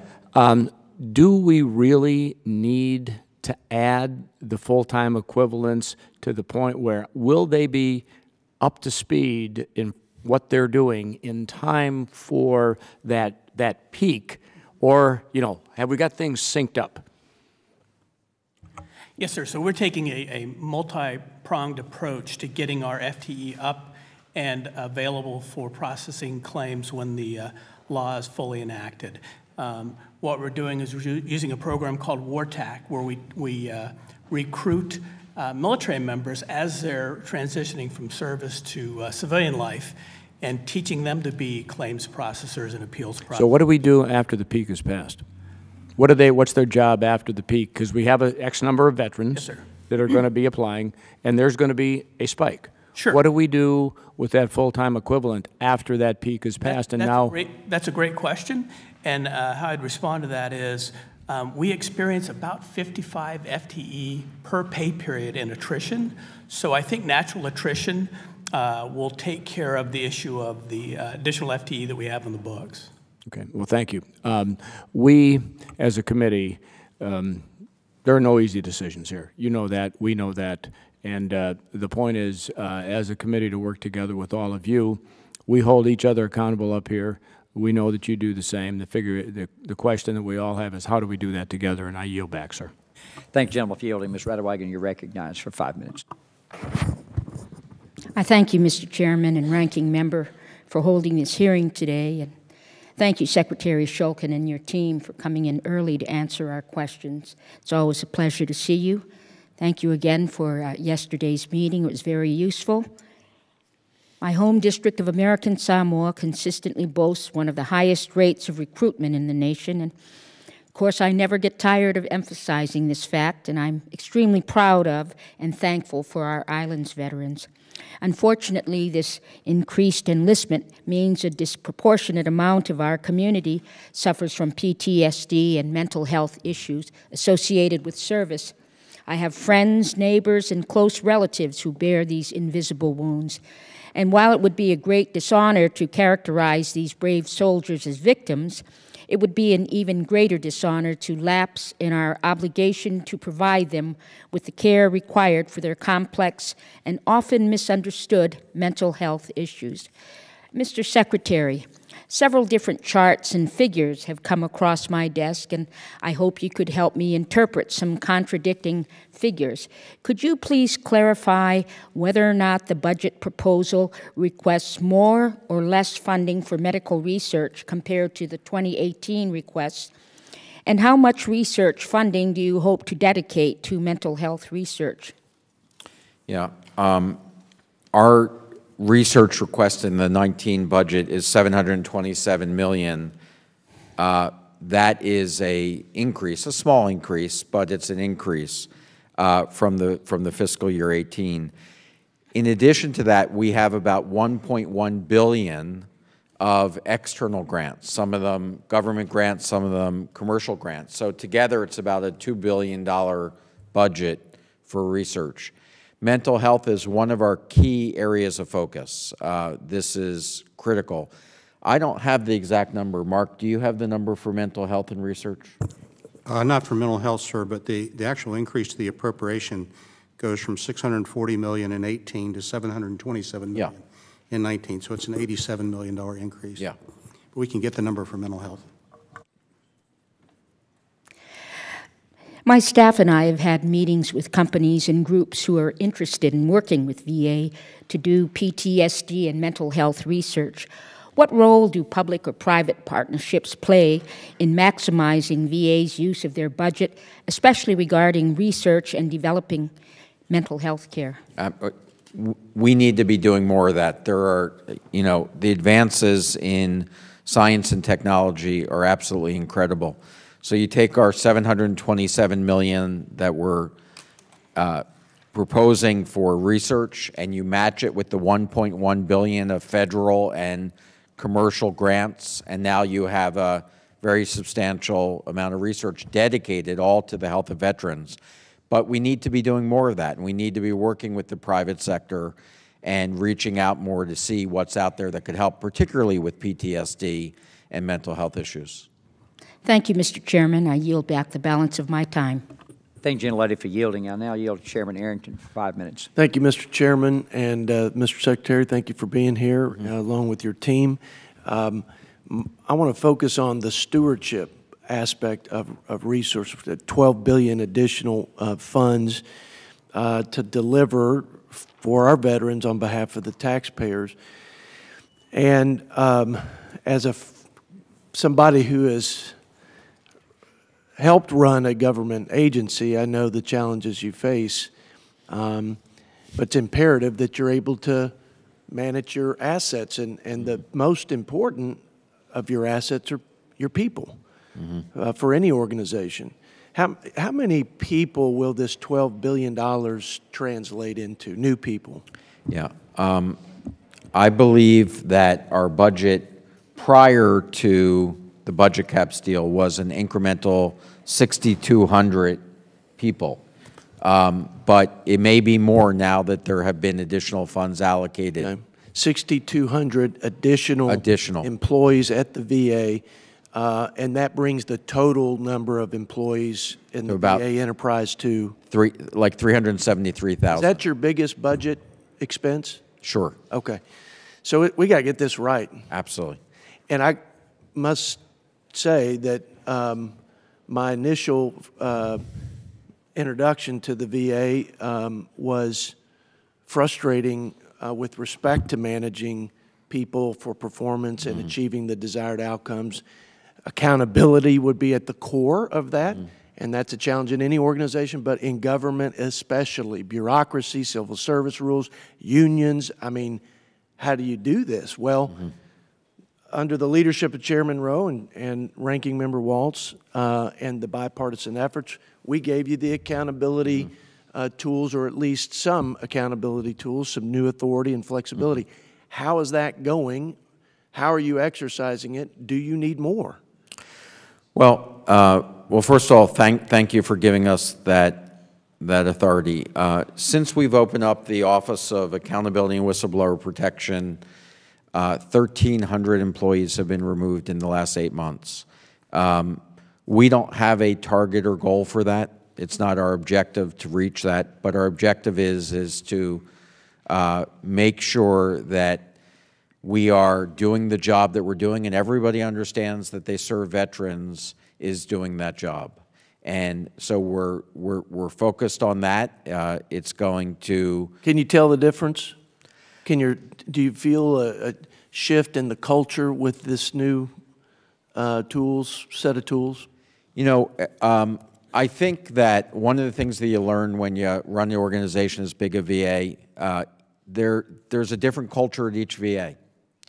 And I think that there's a lot of work to do at some VAs that still remains, and there are others that clearly have used this to improve, and that is noticeable, but it's not yet noticeable at all of our facilities.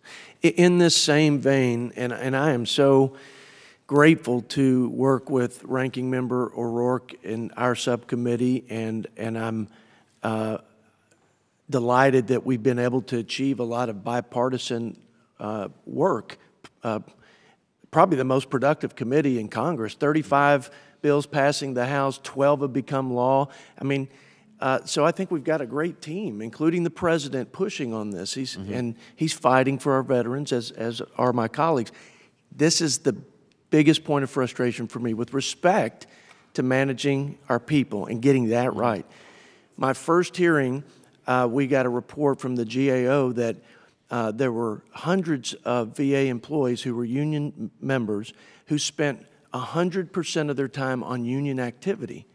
100%. Now, there could have been more because the tracking was terrible, and we'd been asking for data since the 1970s.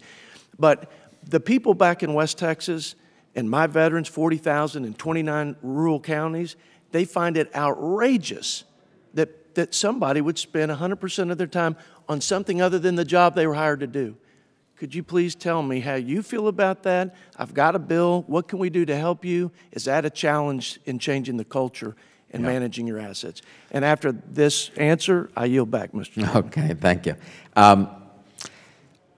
I come from the private sector. I've run institutions with very, very large unions, and I've not seen that before, where the time that is spent on union time is usually supported by the union dues and the union itself.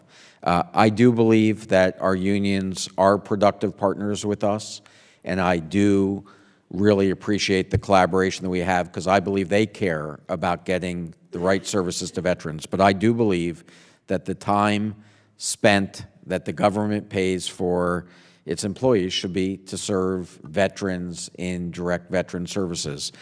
This is not an anti-union position. I believe very strongly we need to work with them, but I believe that we should be looking at alternative ways to make sure union activity and direct veteran care are separated. Thank you, gentlemen, for yielding. Dr. Dunn, you recognize for 5 minutes. Thank you very much, Mr. Chair, and thank you, Mr. Secretary. I'm going to change focus a little bit. You requested a major construction increase of $1.13 billion. The largest element of that is a $400 million seismic correction fund. Yes. So your suggested appropriations language stipulates that the fund be available regardless of the estimated cost of the project. That's regardless. So what does that mean exactly? Yeah, I think you're right in asking that question. I'm not sure what that means. Are you familiar with that?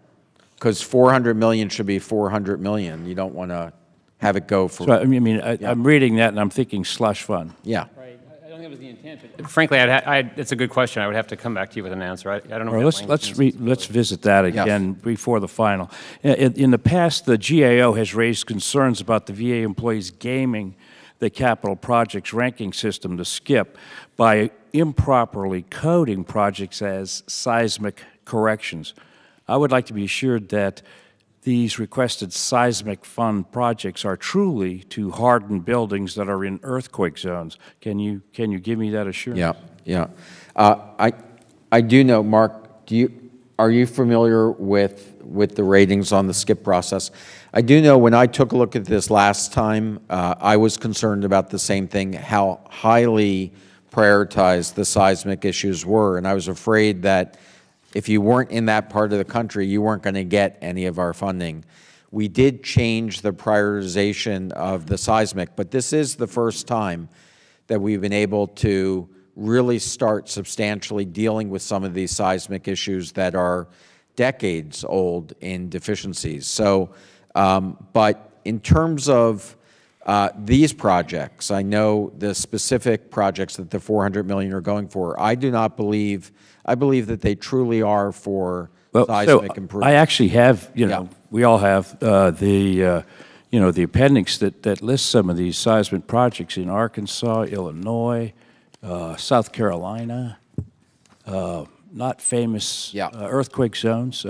44 states are involved in the shopping list of seismic correction projects, plus D.C. and Puerto Rico. Puerto Rico, no doubt, needs some rebuilding. I don't think it's seismic. I think it's hurricane, really.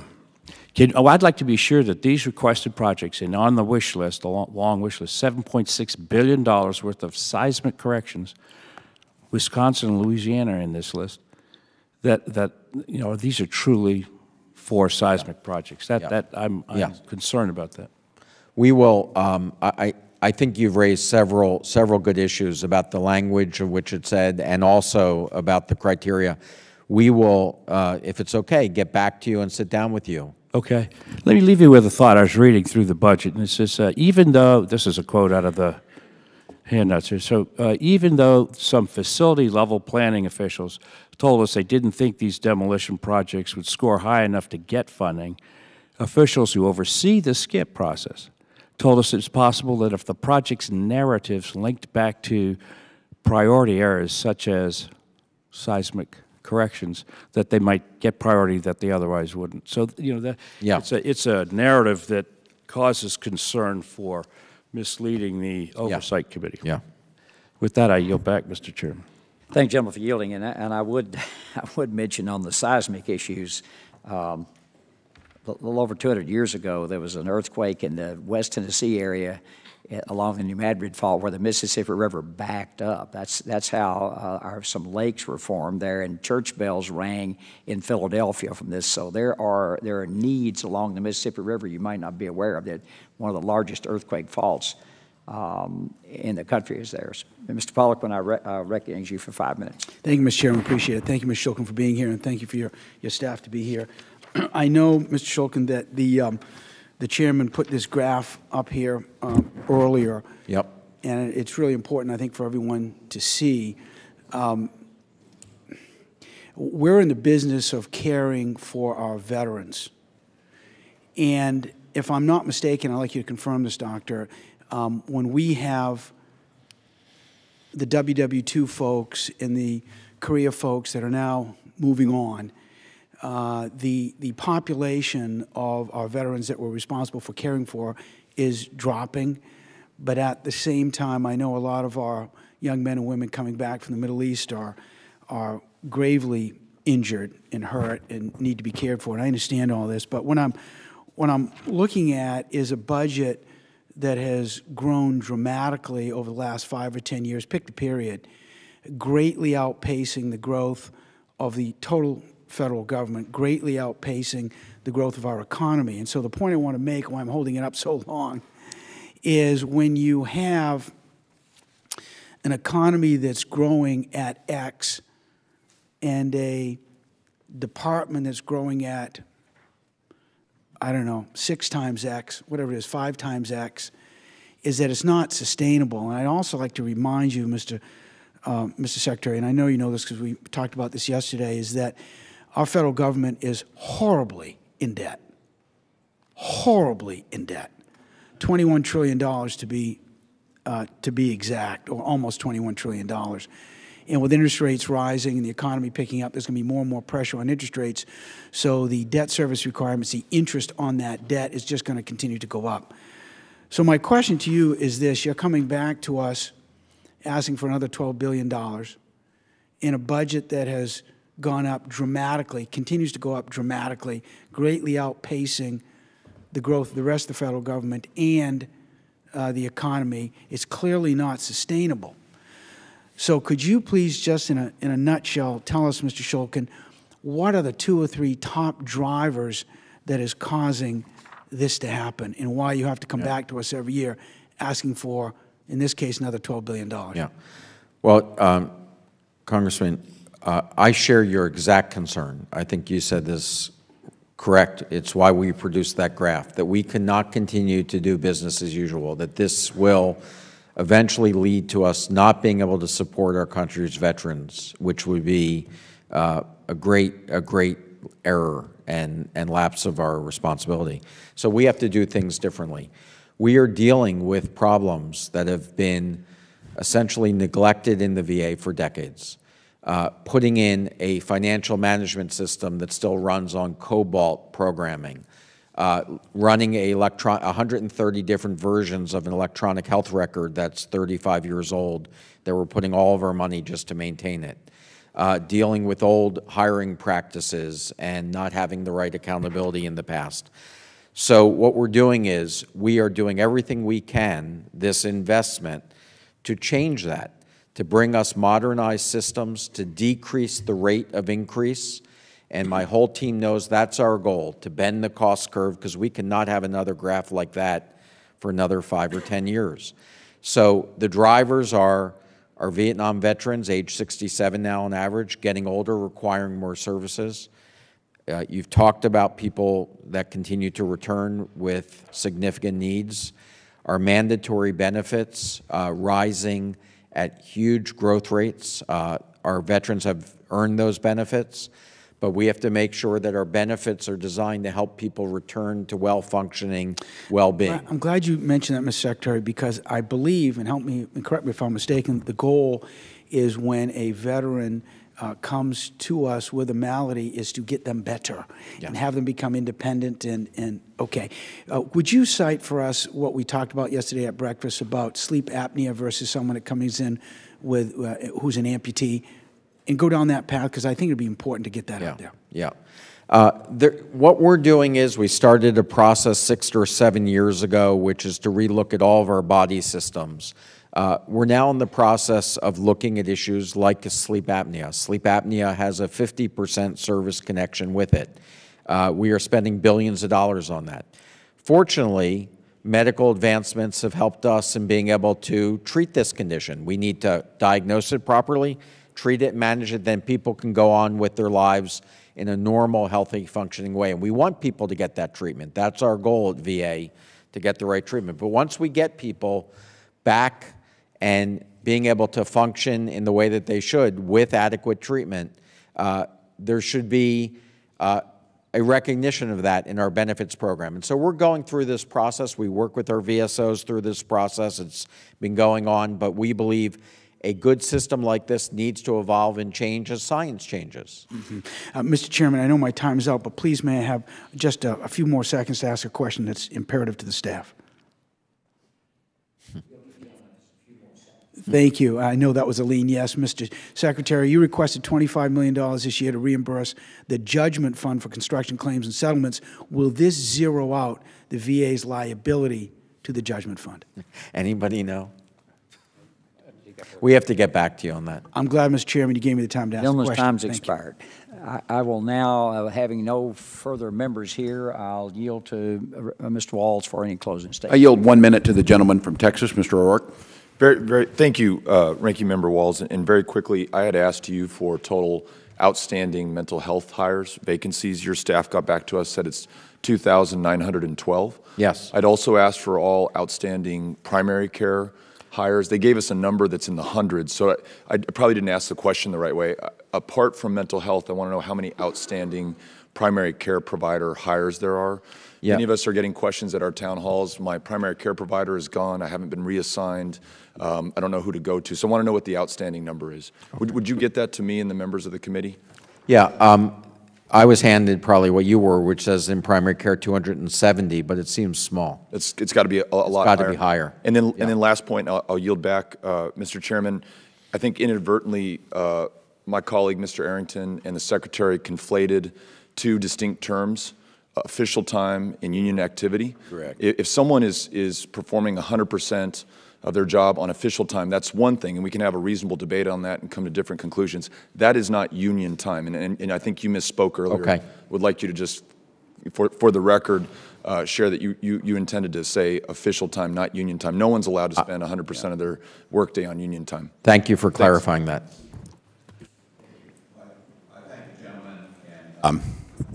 Thank you for being here, Mr. Chairman. And I want to be absolutely clear. What distinguishes this committee, I think, from any other, and it's been noted, is our ability to focus together on the issues that matter. I'm glad there was a lot of press here today. I hope they were here for the budget.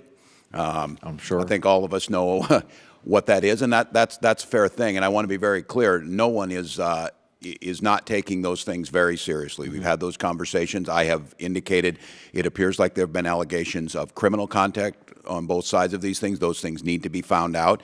I'm grateful for you and the decision to reimburse the federal government and move on.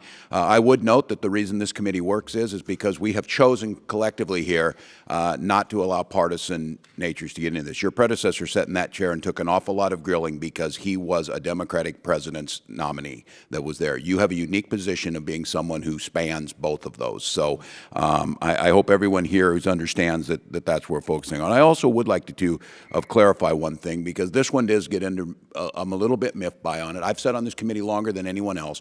I've carried the Blue Water Navy bill. This has been a passion of me. I was there with the Niemer claims. I was there with Parkinson's.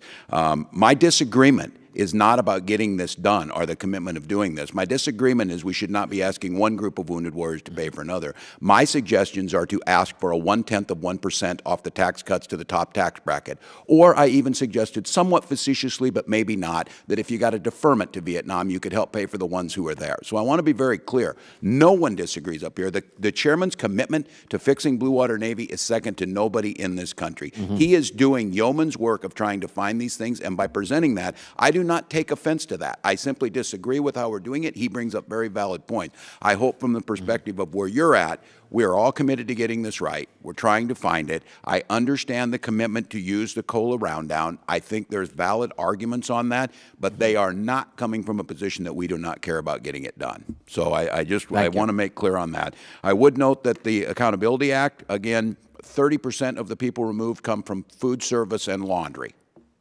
Just as a thought of where we're going, perhaps training on that end, perhaps new employees that are there, perhaps we're quick to move people before we get them in. I believe strongly in accountability because I was there to help craft this, but my intention was not to get rid of housekeepers if these are things that can be corrected with training in HR and management, if you will. I thank the gentleman for clarifying the position on official time. Really important clarification. We get that wrong. There's a lot of, I understanding some tensions around this, but now we're back to the work of a budget. Again, I am grateful. The President sent down a budget. The Constitution is very clear on this, that we appreciate his suggestion. Congress's job is to write the budgets. Congress's job is to find that out with the input from trusted and folks who have to deliver that. I think there's a lot of commonality in getting there. I think the issue on budget growth, we do need to have that conversation, though, because once again, I don't disagree. Management practices, all of that. We do have to acknowledge, though, I would argue the VA, especially the clinical folks, are doing such a fantastic job. We've added 2.5 million veterans who come to the VA and want to get their care there. That's it. Vietnam veterans are going through the, you know, the rabbit through the python thing that we have them there. There are other things at work. And I would close with this.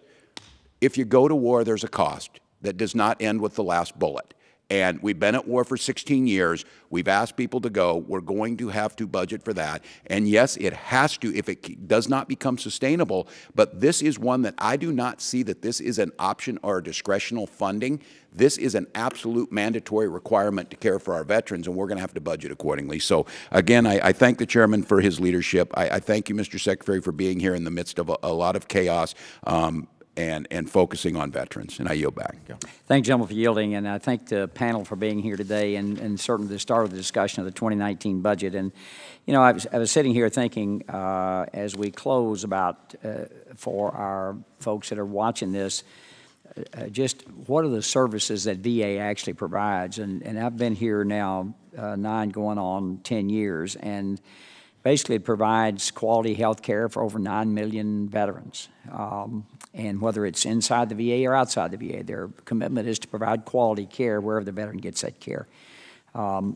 It provides memorial benefits. We talked about that earlier, too. Over 140,000 veterans a year who have now passed, and those benefits to their families. Pension benefits. Hundreds of thousands of veterans get pension benefits, group life insurance. We don't think about that. $6 million.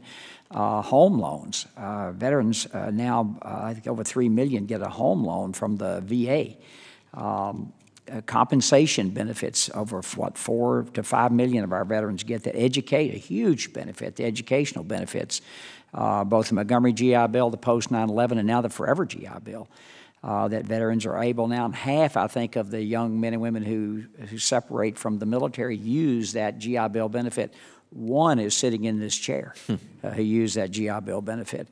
And I want to thank the President for his focus on the VA. I remember sitting up at night and late in the evening when he gave his acceptance speech, and one of the first things out of his mouth was his commitment to the nation's veterans. And I very much appreciate that, and I don't think it's stopped. Every time he talks about, gives a speech, he mentions our nation's heroes. And I thank him for that.